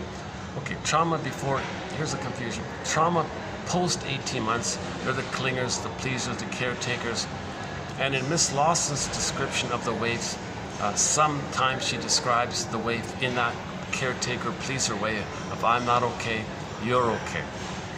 So, for the waif, having less feels safer than having more, as opposed to the borderline hermit who hoards and the queen who grabs. The waif picks at crumbs.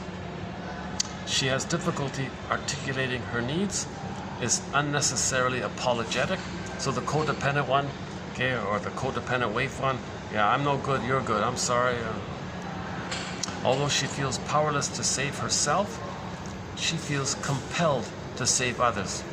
So she's still in the childlike place of trying to save mother. The stingers forget it. They reject all that. They find proxies to play them and say no to them. So it's a different model, right? The waif re-victimizes herself through deprivation and self-sacrificing behavior. The hopelessness of the waif who resigns herself to deprivation. So that's sort of in the codependent place. So actually she's the healthiest of the four. This side of this waif version. I think when she talks about the waif, she needs to do like codependent waif, codependent waif, clinger waif, and stinger waif. I'm using clingers and stingers, so I think those represent the clinger waifs. Very nice, very nice people all the time. They don't accept help, but they want to help you. They don't feel deserving, but they want to save you. That kind of thing.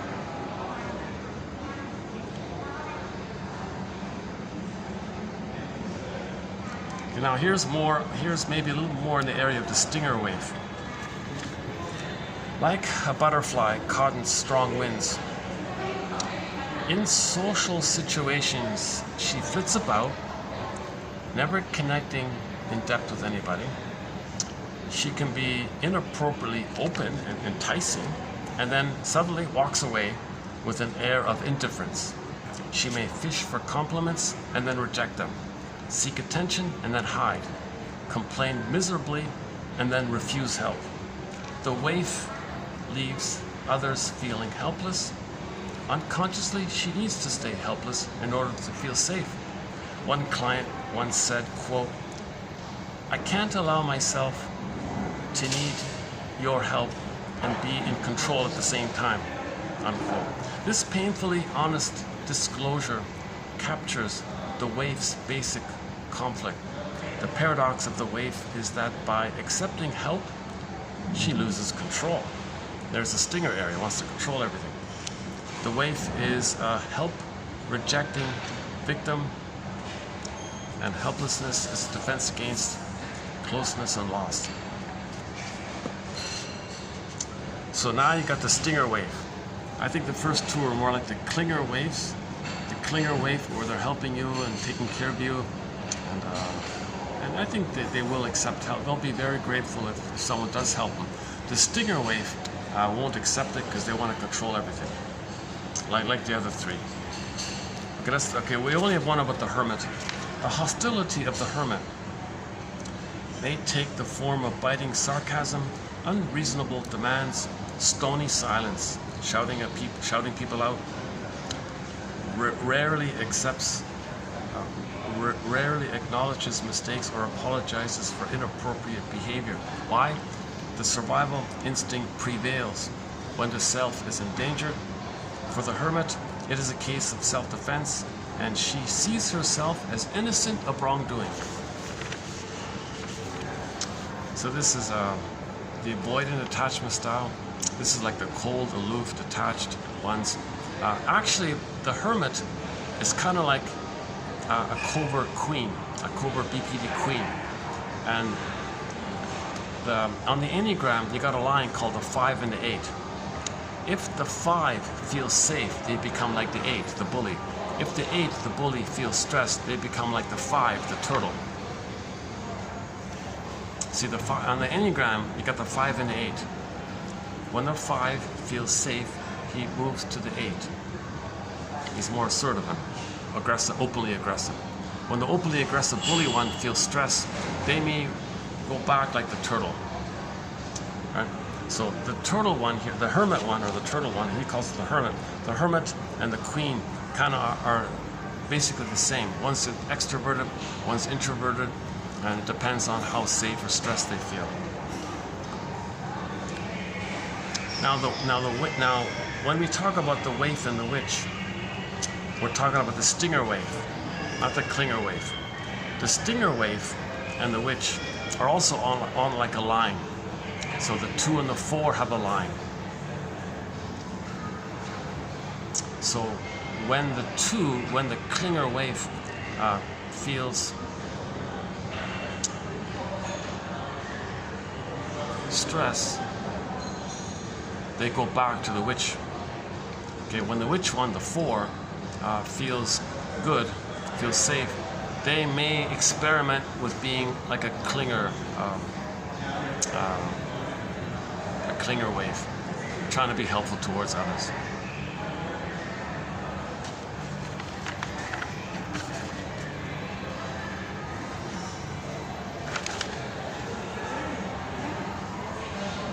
Okay, let's continue with let's do a few more with the bully one, the queen one.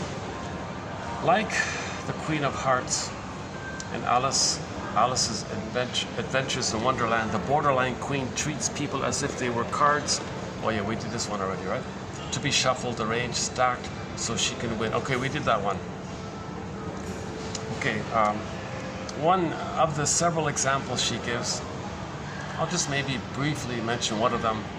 The daughter of the famous actress Joan Crawford. So, because this is well known and very famous, I thought, okay, I guess I can include this one here. So, I'm not a fan of Joan Crawford at all. I've never once enjoyed any scene of hers in any film. I saw maybe a couple of her films. I don't see the appeal. I don't see what's likable about her. She's cold, arrogant, bullying, kind of violent, cold woman. I don't get it. I don't know why she was so famous. I never understood the appeal of her. But she's like one of the major top stars back then. Well, sure enough, her adopted daughter wrote a book about her called Mommy Dearest. Best-selling book. Everyone got all excited about it. And she sort of spilled the beans about the other side of her. You admire her, don't you, so much, but let me tell you a little more about her. And the way she describes her, Miss Lawson fits the BPD queen area. So when this daughter here, named Christina, so for just a little anecdote here. So one time the daughter also wanted to be in movies and all this. And she got some kind of like small little like a little mini part, like just a little small guest appearance kind of thing. When Christina Crawford, 1978, won a part as a guest on a TV show, she phoned her mother, the bully queen Joan, right, to share her exciting news. Her mother slammed the phone down. Bewildered, Christina, the daughter, broke out in tears, wondering what went wrong here. I don't get it. Later, she learned that her mother was intensely jealous. Shortly afterward, Christina became convinced that her mother could never allow her to enjoy any kind of success. So if you read her book called Mommy Dearest, there's a whole long barrage of how cruel this woman was. Ties her own son up on the bed, makes excuses, and she had psychotic breaks, and she would do what's called night raids, meaning at night, like 3 in the morning or whatever, this actress Joan Davis, would charge around and break into all of the children's homes and wake up everyone, and wake up you, wake up you, wake up you, and wake up all the children, because she was in psychosis or something, or she was emotional or something, and she wanted to wake up all the kids and complain about something or whine about something or get hysterical about something.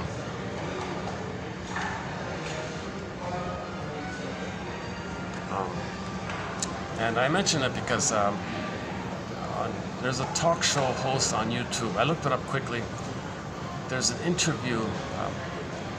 The interviewer asked her about this. Really? Did your mother charge into your bedroom while you were sleeping and shake you and wake you up to complain about something? Oh yes. Oh yes. Sometimes it was very scary because her pupils were dilated, wildly dilated. And I didn't know what this meant. Was she on meds, or was she had a nightmare? Or some borderline mothers may physically or verbally attack their children in the middle of the night, when the children, unfortunately, are most tender and vulnerable. Although not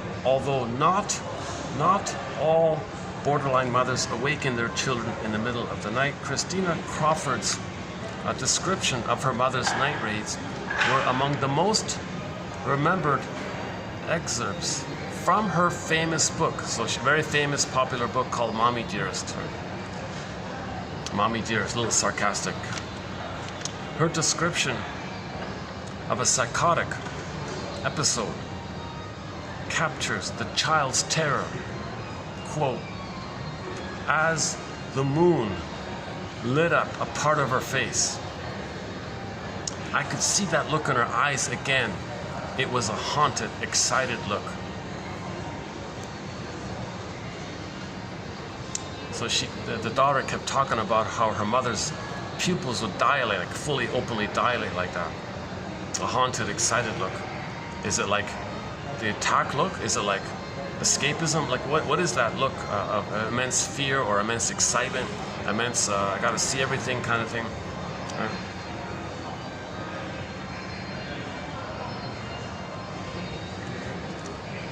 So there's a lot of overlap between the BPD queen mother and the witch mother. The witch BPD mother destroys what is loved or valued.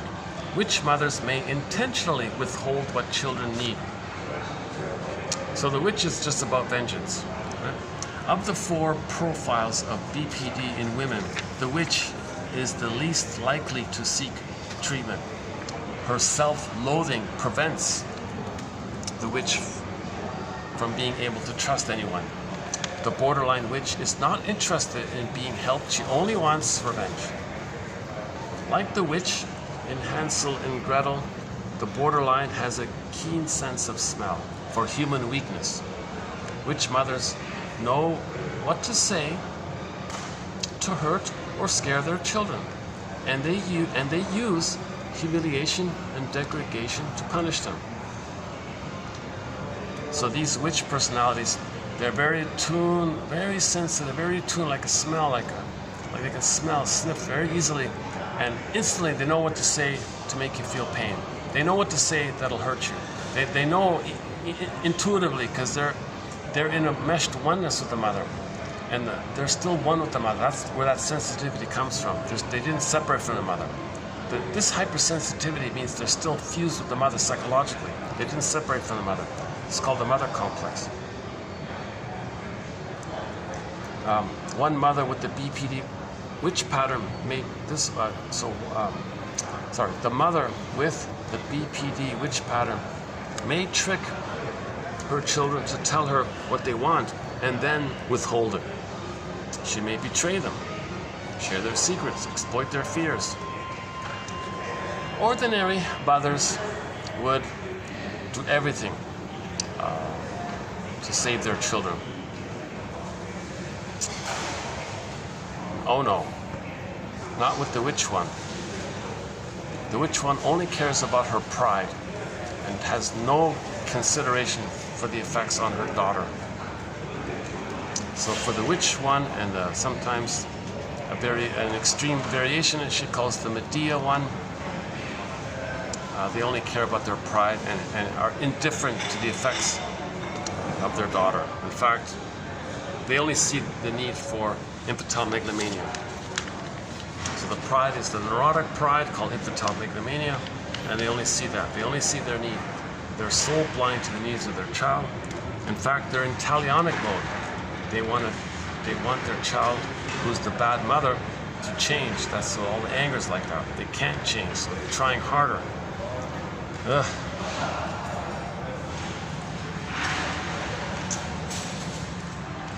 Okay, here's something. I'll leave this one with you to think about. A toddler, the second last one here, 2789, tomorrow's one. A toddler whose mother slapped him across the face, looked at his mother and exclaimed, "Somebody hit me." But the young child needs to preserve the image of mother as good in order to survive psychologically. When young children are deliberately hurt by their mothers, their first instinct is to repress recognition of their mothers as the source of pain. Just apply this. You can apply this. You can imagine this as a prototype being used throughout life. Okay, finally here. I have a question mark about this final one here, but I didn't really have any kind of closing comment for this one. But here it is here. Just as the diabetic must learn to manage sugar intake and output, the individual with BPD must learn to manage emotional input and output.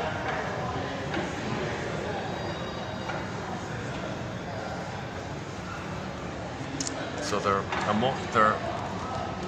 emotional diabetics. Mothers with the BPD pattern are emotional diabetics. They got to be very careful with the emotions they accept, feel, express, etc. Like with diabetics and sugar. So the relationship diabetics have with sugar is kind of analogous to the relationship mothers with the BPD mind with emotions. It's an emergency, it's intense, life or death kind of thing, survival mentality. How is she going to manage it? Well, the diabetic manages it. Banting and Best, the inventors of insulin, Banting and Best. Two doctors.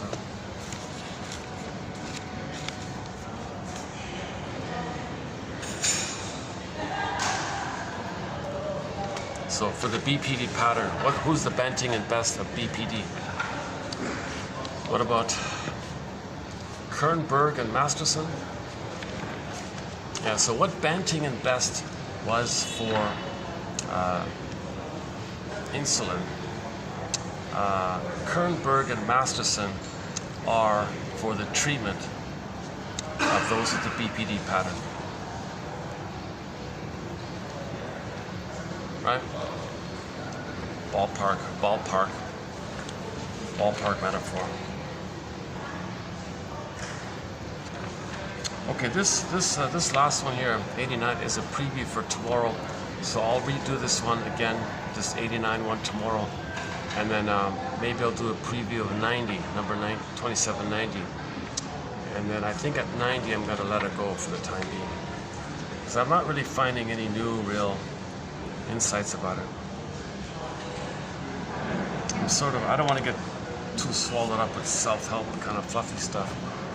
I feel like I'm starting in that area. So I try to keep the self-help material to a limit, just a little bit once in a while. I'll include some self-help quotes.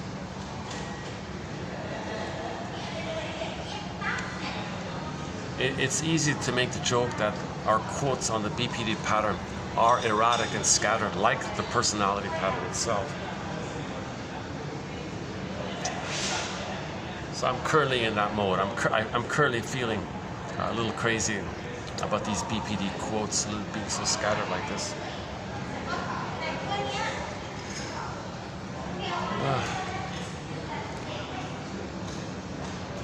Let's see, the battery's holding up today, all right? All right. Oh, hang on. 86%. Whoa. So let me check this battery. But that's okay. We're almost finished. Wait a second. Let me check this thing. Yeah, it's holding up. Yeah, it's holding up. Sensor 82. 82.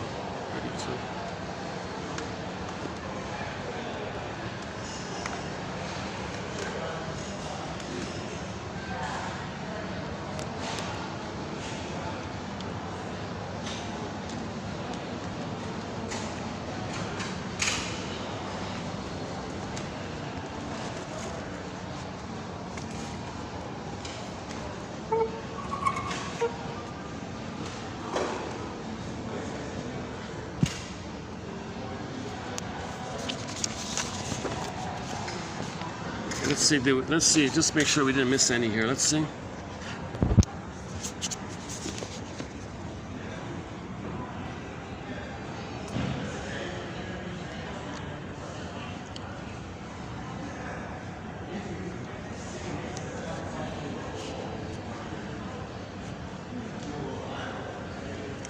Oh yeah, we missed one here. Yeah, we did miss one. The need for, about the which one? The need for power and control over others. The need to elicit a response of fear and shock is a source of pride for the borderline witches. They're proud of it. See? That's called neurotic pride, because they're now safe in the refuge mode of believing how they felt that once upon a time they were on the throne in the uterus. So they're very proud like that. I'm one with the mother now. I'm a king again. So they're very proud of that. They were terrified, so they terrify others. Others are the proxy for their terrified self, right? And then they're blissfully one with the mother who scared them. They scare others. They're proud and they're happy one with the mother. And it's addictive. Terrified and powerless as children. Their sense of self-importance may be primarily derived from their ability to scare others. Their only sense of identity and importance is to scare others the way the mother scared them. Can you believe it?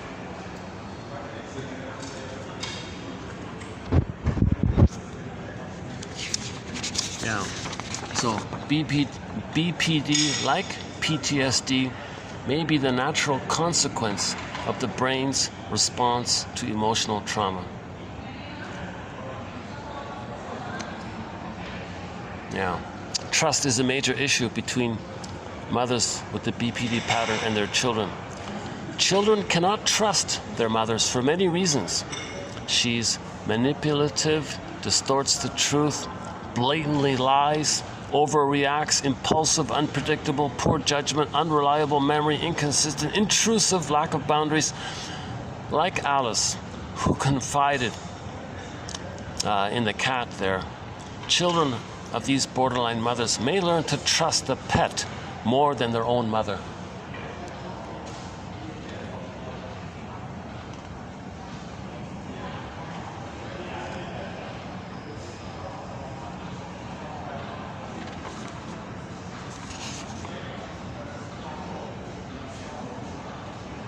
From the borderline's perspective, lying feels essential to survival.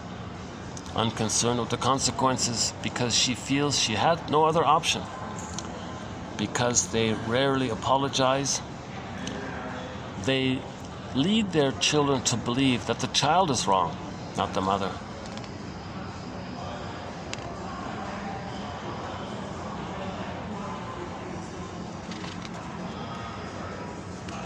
So these witches, right? They've got so we did quotes on Italianic feeling. So that's check that out.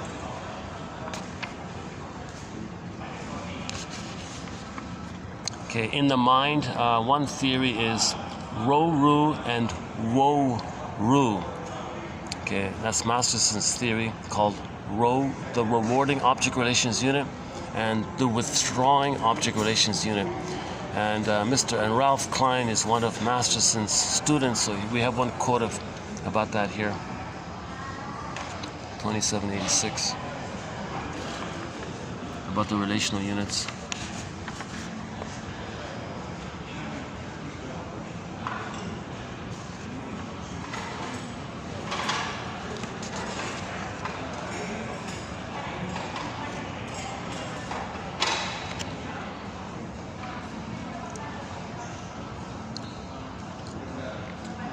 Okay, so merger hunger, right?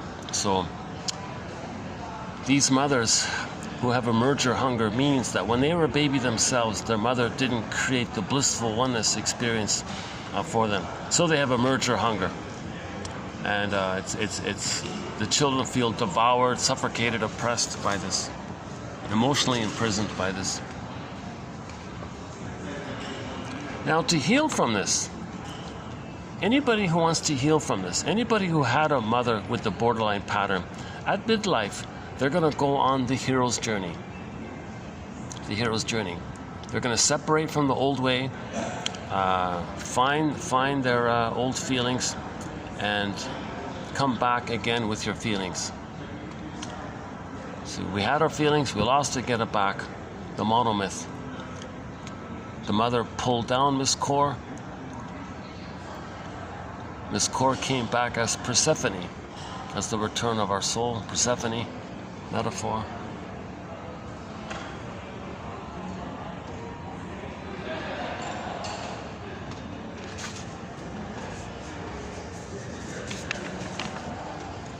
Here's a good one. Alice Miller, 1985, writes that if a mother could feel how she is injuring her child, again, if a mother could feel how she is hurting her child, she would be able to discover how she once was injured herself, and so could rid herself of the compulsion to repeat the past.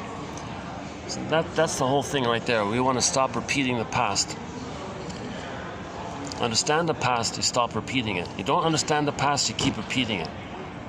So one way is like this. If the mother can somehow reflect on how she might be hurting her baby, then she would be able to realize how she was hurt as a baby herself, and then stop repeating it.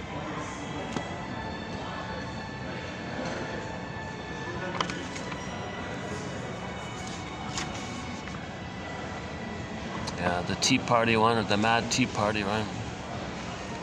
Children feel like they're in Alice in Wonderland. They're in Borderland. Children feel like they argued with their mother for the right to think their own thoughts. The mother said, "No, you betrayed me. You can't have your own thoughts." "I have the right to my own thoughts." "No, you don't." "Yes, I do." "No, you don't." "I don't." Mothers gaslight their babies. The word of the year. The word of the year by the Merriam-Webster Dictionary Company for 2022 was gaslighting. These borderline mothers, they gaslight big time their children. Some of their slogans, okay, never enough, never good enough, etc. Okay, and then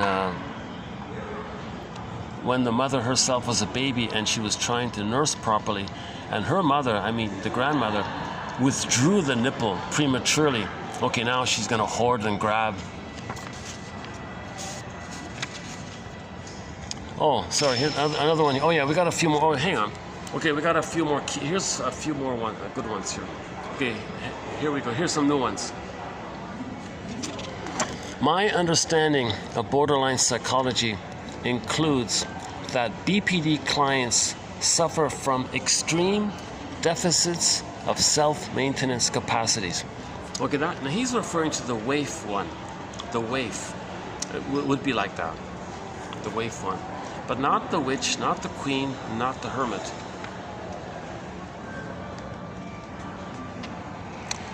clients with BPD often use projective identification, by which painful self-experiences are projected onto the analyst and combined with efforts to control the analyst's behavior and experience.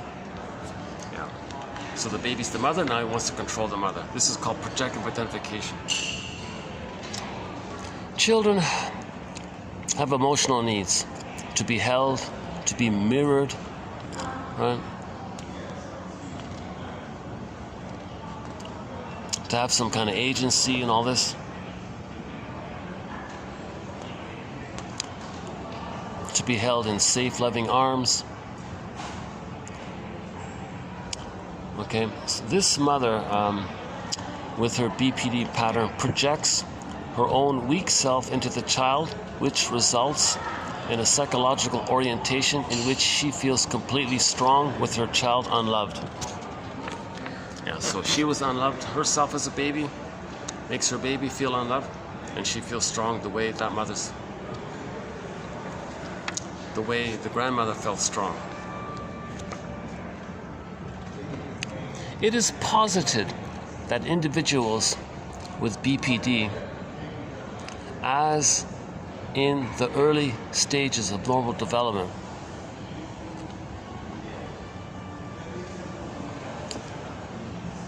it is posited that in individuals with BPD, the views of self and other in each of these pairings are simplistic and exaggerated, in contrast to the richness and complexity that characterizes the corresponding views formed in the course of successful psychological development. Yeah, so extreme, simplistic, exaggerated opinions about self and other, okay, that's trauma in the primary process world. That's trauma in the survival brain. Either or, me good, you bad. These kind of simplistic, exaggerated ideas. Okay, they're all good. Okay. Their shame self is all bad. Put onto others, the proxies are all bad, and they're all good. That's what we're talking about. So it's either or. So the healing journey is about understanding why the mother treated us this way, so we can understand it and know ourselves. BPD can be a consequence of a traumatic child-parent relationship in which there is no secure attachment, and this prevents the introjection of the alpha function. Okay, that's the first time I mentioned that. It means secondary mentation. Secondary mentation. So the Alice in Wonderland is called primary process thinking. Okay, the more regular thinking is secondary mentation. Mr. Bion likes to call primary process mentation the beta elements, and the secondary mentation the alpha elements, the alpha function. So I don't know why he's giving us new the shrinks. There's one annoying thing about these authors. They always want to feel important by creating new terms that are unnecessary, that confuse people, but that's part of their revenge, I guess. And they want to one up others. As a result of hypersensitivity of the attachment process, clients with BPD are vulnerable to losses of mentalizing in the context of attachment relationships. So this ability to reflect and see the third side of the coin is another example. Another made-up jargon is called mentalizing. The mentalizing capacity, having the alpha function. Jesus Christ. Okay, it just means the adult mind, the adult ego state. It just means your reasonable, conscious mind. Okay, in short, Brendel characterized BPD by instability of affect, okay, i.e., mood swings and intensive affective states, and behavioral impulsivity. Okay, maybe there's substance abuse, maybe there's extreme self-defeating behaviors.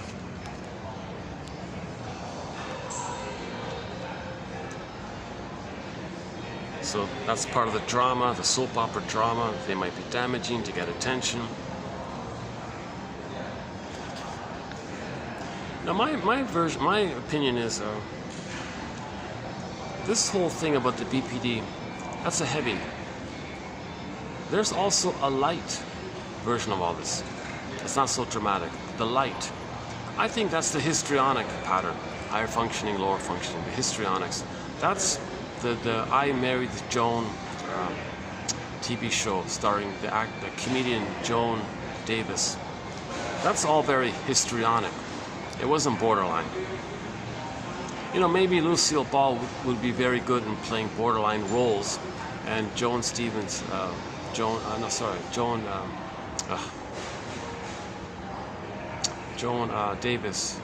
in that show.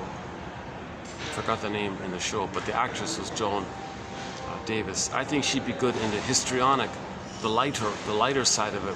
I think Lucille Ball would be more skillful in playing the more extreme side, because some of her characters, she's pretty violent and aggressive, right?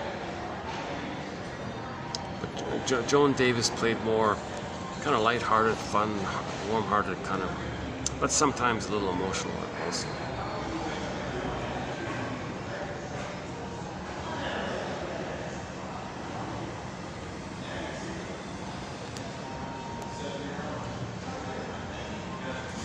Is that it? Yeah, I think we covered it, right?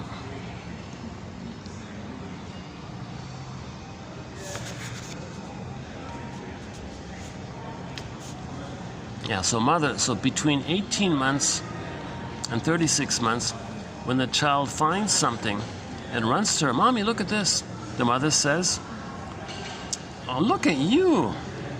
Oh, it's awesome. How wonderful you are. I see you. I really see you. How wonderful you are. Look at you. I see it."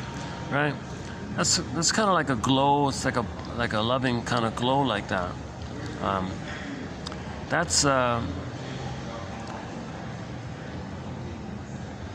actually, on second thought. No, wait a minute. Let me correct myself. No. Hang on a sec. That's this point here. Sorry. Let me correct myself. This point here just now, that's 4 to 5 months to 18 months, not 18 months to 36 months. 18 months to 36 months is more about yes and. Like improv, education, coaching, yes and. This stuff here that she's talking about, how wonderful and what a wonderful little God you are, that's from 4 to 5 months to 18 months. Yeah, I'm glad I caught that, yeah. So from 4 to 5 months to 18 months, the child thinks the world is his oyster. He thinks it all belongs to him. He thinks he's a little king, a little god. So mother says, "Yeah, wow, you're a little god, you're a little king." That means it like that. Then that resolves at 18 months. And then he graduates to the next level of being a more human explorer. And then the mother does communicative matching and does improv. This is not improv here. The mother's saying, "Oh, I admire you. Oh, you're like the world's greatest god." Like you to the baby. "Wow, you really see me. You think I'm so wonderful like that. Wow." If the baby's still in that phase, or he thinks he's a little god. So mothers go along with that up until 18 months. And if he does that, it'll naturally dissipate. So the key point here is she doesn't rebuff the child. If the mother rebuffs the child during this time, "Who do you think you are?" kind of thing.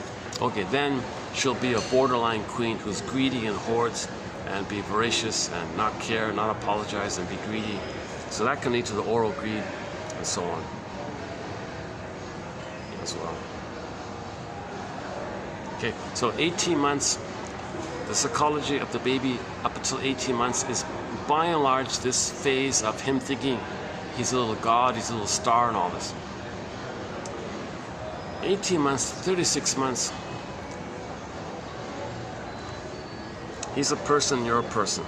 You have feelings, I have feelings. We're kind of the same like that. We understand each other. I understand you, you understand me. Or if I don't understand you, if you don't understand me, let's talk about it.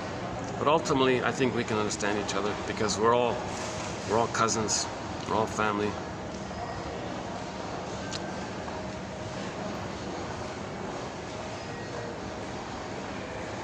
How are we doing? What's the time here? 4:18.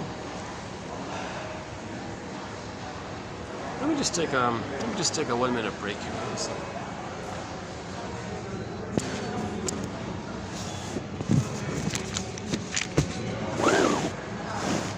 Sorry, nothing really to show you, right? I can't really. All right.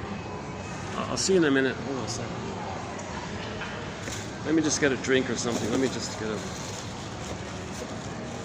I'm gonna take a little bit of a tangerine juice.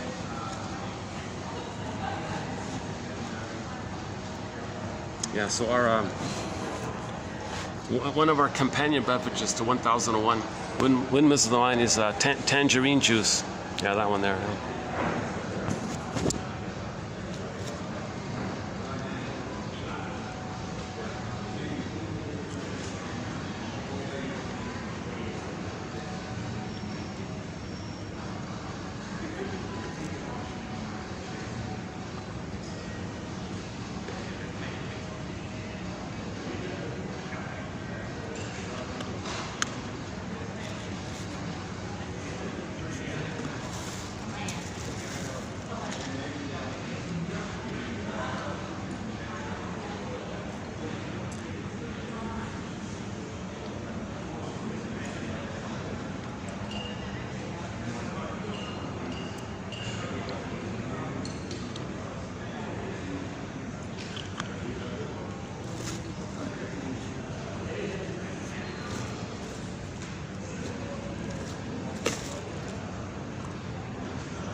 Guava juice is another companion beverage, if you can find it. I mean, like a good, nice, fresh pressed one, if you can find it. It's unfortunately, I have this worry that it's not coming back, kind of thing.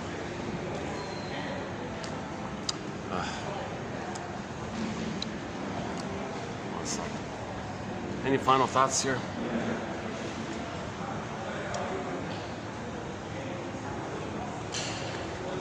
How's the lighting? The lighting is better at around this time, right?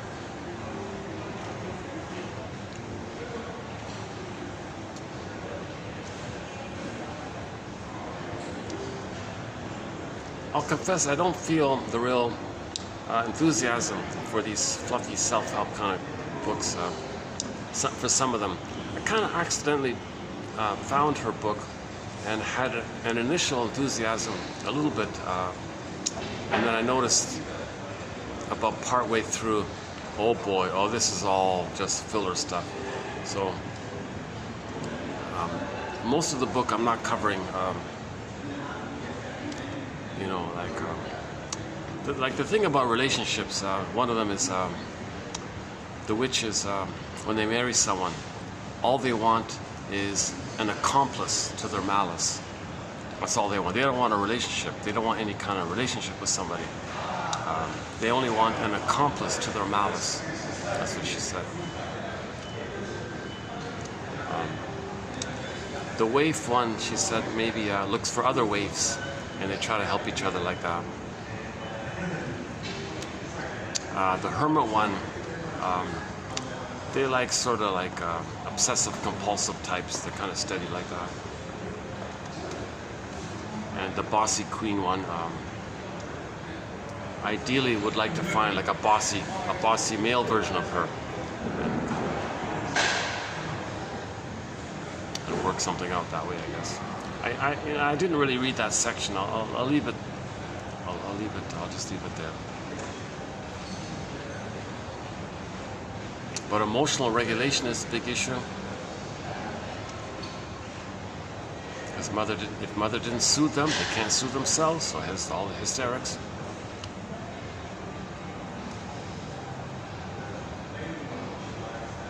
It's a kind of crying, I guess, the hysterics. Now, the thinking reasonably, that develops with a secure attachment style. Well, yeah, one of the quotes there. If there is a secure attachment style, one of the byproducts of that is that the child develops a conscious ego and can see the two sides of the story. that's failing that, with trauma, the ego resembles the straw house or the straw man in The Wizard of Oz. So we got to strengthen the ego. So in that story, Wizard of Oz, first things first, help the straw man, give the straw man a brain, and then we could get back our feelings and our embodiment.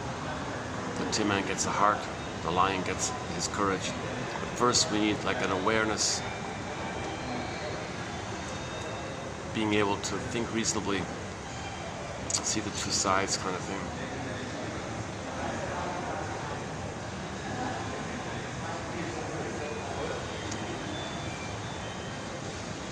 So yeah, I'll do 2 more videos on this BPD pattern, and I think I'm going to leave it there for now. I did that one at the end was a preview for tomorrow, so I'll do that. And I think there's still 1 more left. And I think that'll be it for today. So this year, 2024, we did the Janov quotes, the ab reaction, the follow-up one, the Talionic one, some one-liners, some very good one-liners from a guy named Henry Hart. It's kind of like the Kroll's notes of psychoanalysis. Henry Hart did kind of like his version of the Kroll's notes of psychoanalysis. We can call them Hart's notes almost. And we'll do more of his, by the way. And then the Talionic topic, which led into this BPD topic.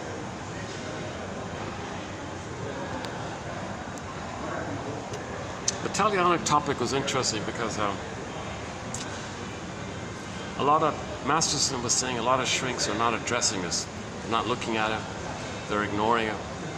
And he says this is maybe a blind spot or a fear or a resistance to address this Talionic feeling, Talionic impulse that those who are traumatized develop. When the mother abuses them, they feel enraged at her. That's the Talionic feeling, Talionic impulse to get back at her, thinking they can do to her what she did to him.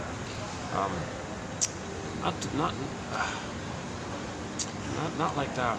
The baby's enraged at her, so it resembles Talionic, right? But he's enraged at her to try to control her, to change her, to make her be loving, but it doesn't work, so he's angrier and angrier. So this disperses to the world. Now they're kind of spiteful to everybody. That's the witch phenomenon. So the witch one in this Lawson's model, she's the most Talionic.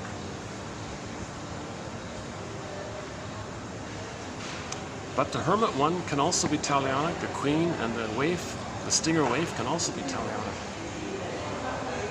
All dysfunction is to some degree a little bit Talionic because you're against yourself, you're against others. That's Talionic, right? Mother hurt you, you're getting back at yourself, getting back at others, others being you and your mother. So we gotta address this Talionic impulse. Or see it in terms of the healing world. Apply this general knowledge of the Talionic feeling and apply it to the healing area. And one quote was, one lady said, you failed a client if you ignore this Talionic feeling, this Talionic issue, this impulse. If you just ignore it, pretend it's not there, never bring it up, or never facilitate it coming up, you're failing the client. In conclusion, if someone's going to heal, they got to give it up. They got to give up this Talionic feeling. They got to give it up. So you decide that, make a decision on that action, and notice how you feel better. Affinito. Look up affinity or affinito on this topic.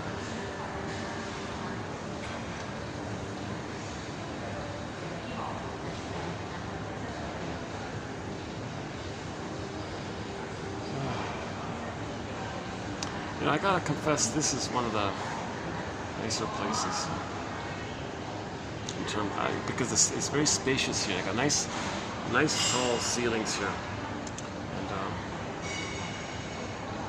when there isn't when it isn't too busy, this can be nice here. I've done a couple of videos right at this very spot already.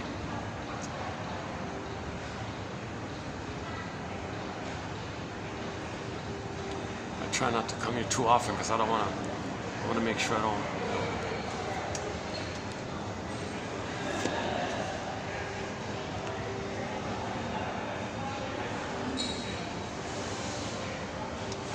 So I've sort of got 4 kind of venues I kind of float around at the moment. The Swan Place, the Spaceships Place, this one here, and there's another little restaurant just near here. I had a 5th place, but it's too busy. I get too many interruptions there. That doesn't work. What's the other one? Ah, you don't need to hear this.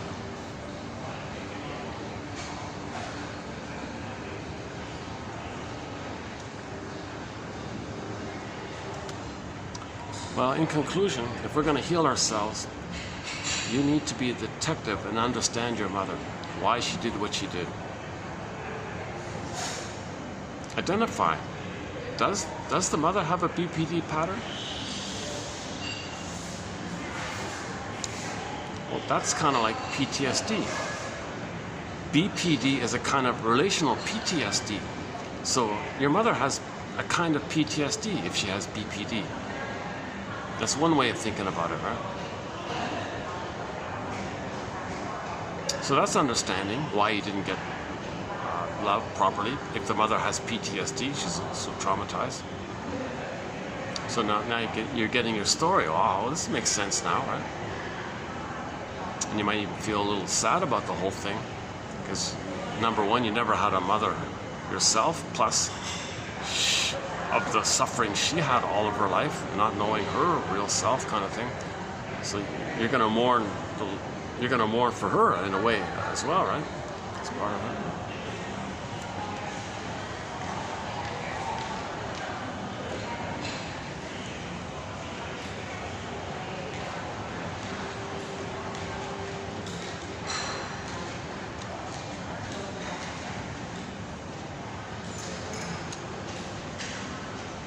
Another thing about the Hermit and the Queen one is that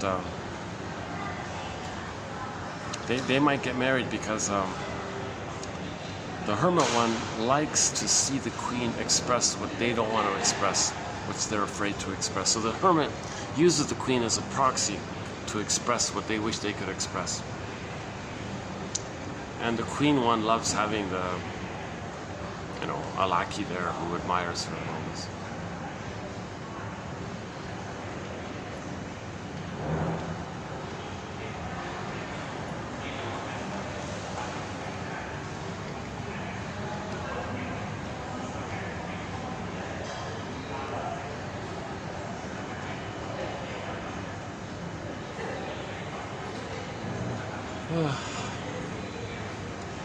I gotta confess, I really missed the guava juice. What a difference. For a short time, I had guava juice. I could do 8, 9, 10-hour videos on a half a liter of guava juice.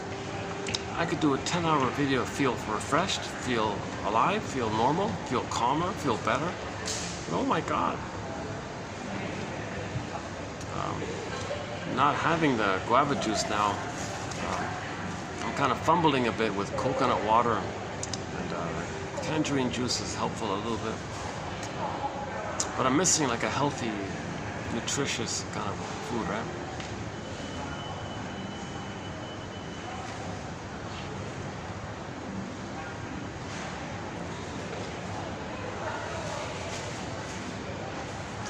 What else?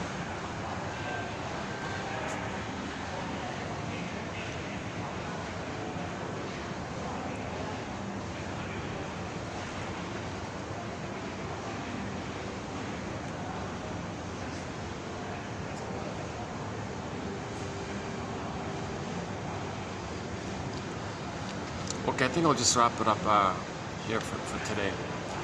So thanks for no concluding jokes. I have no jokes to end the video on. I wish I could play our theme song. That's a great way to end the video, just to play one of the songs.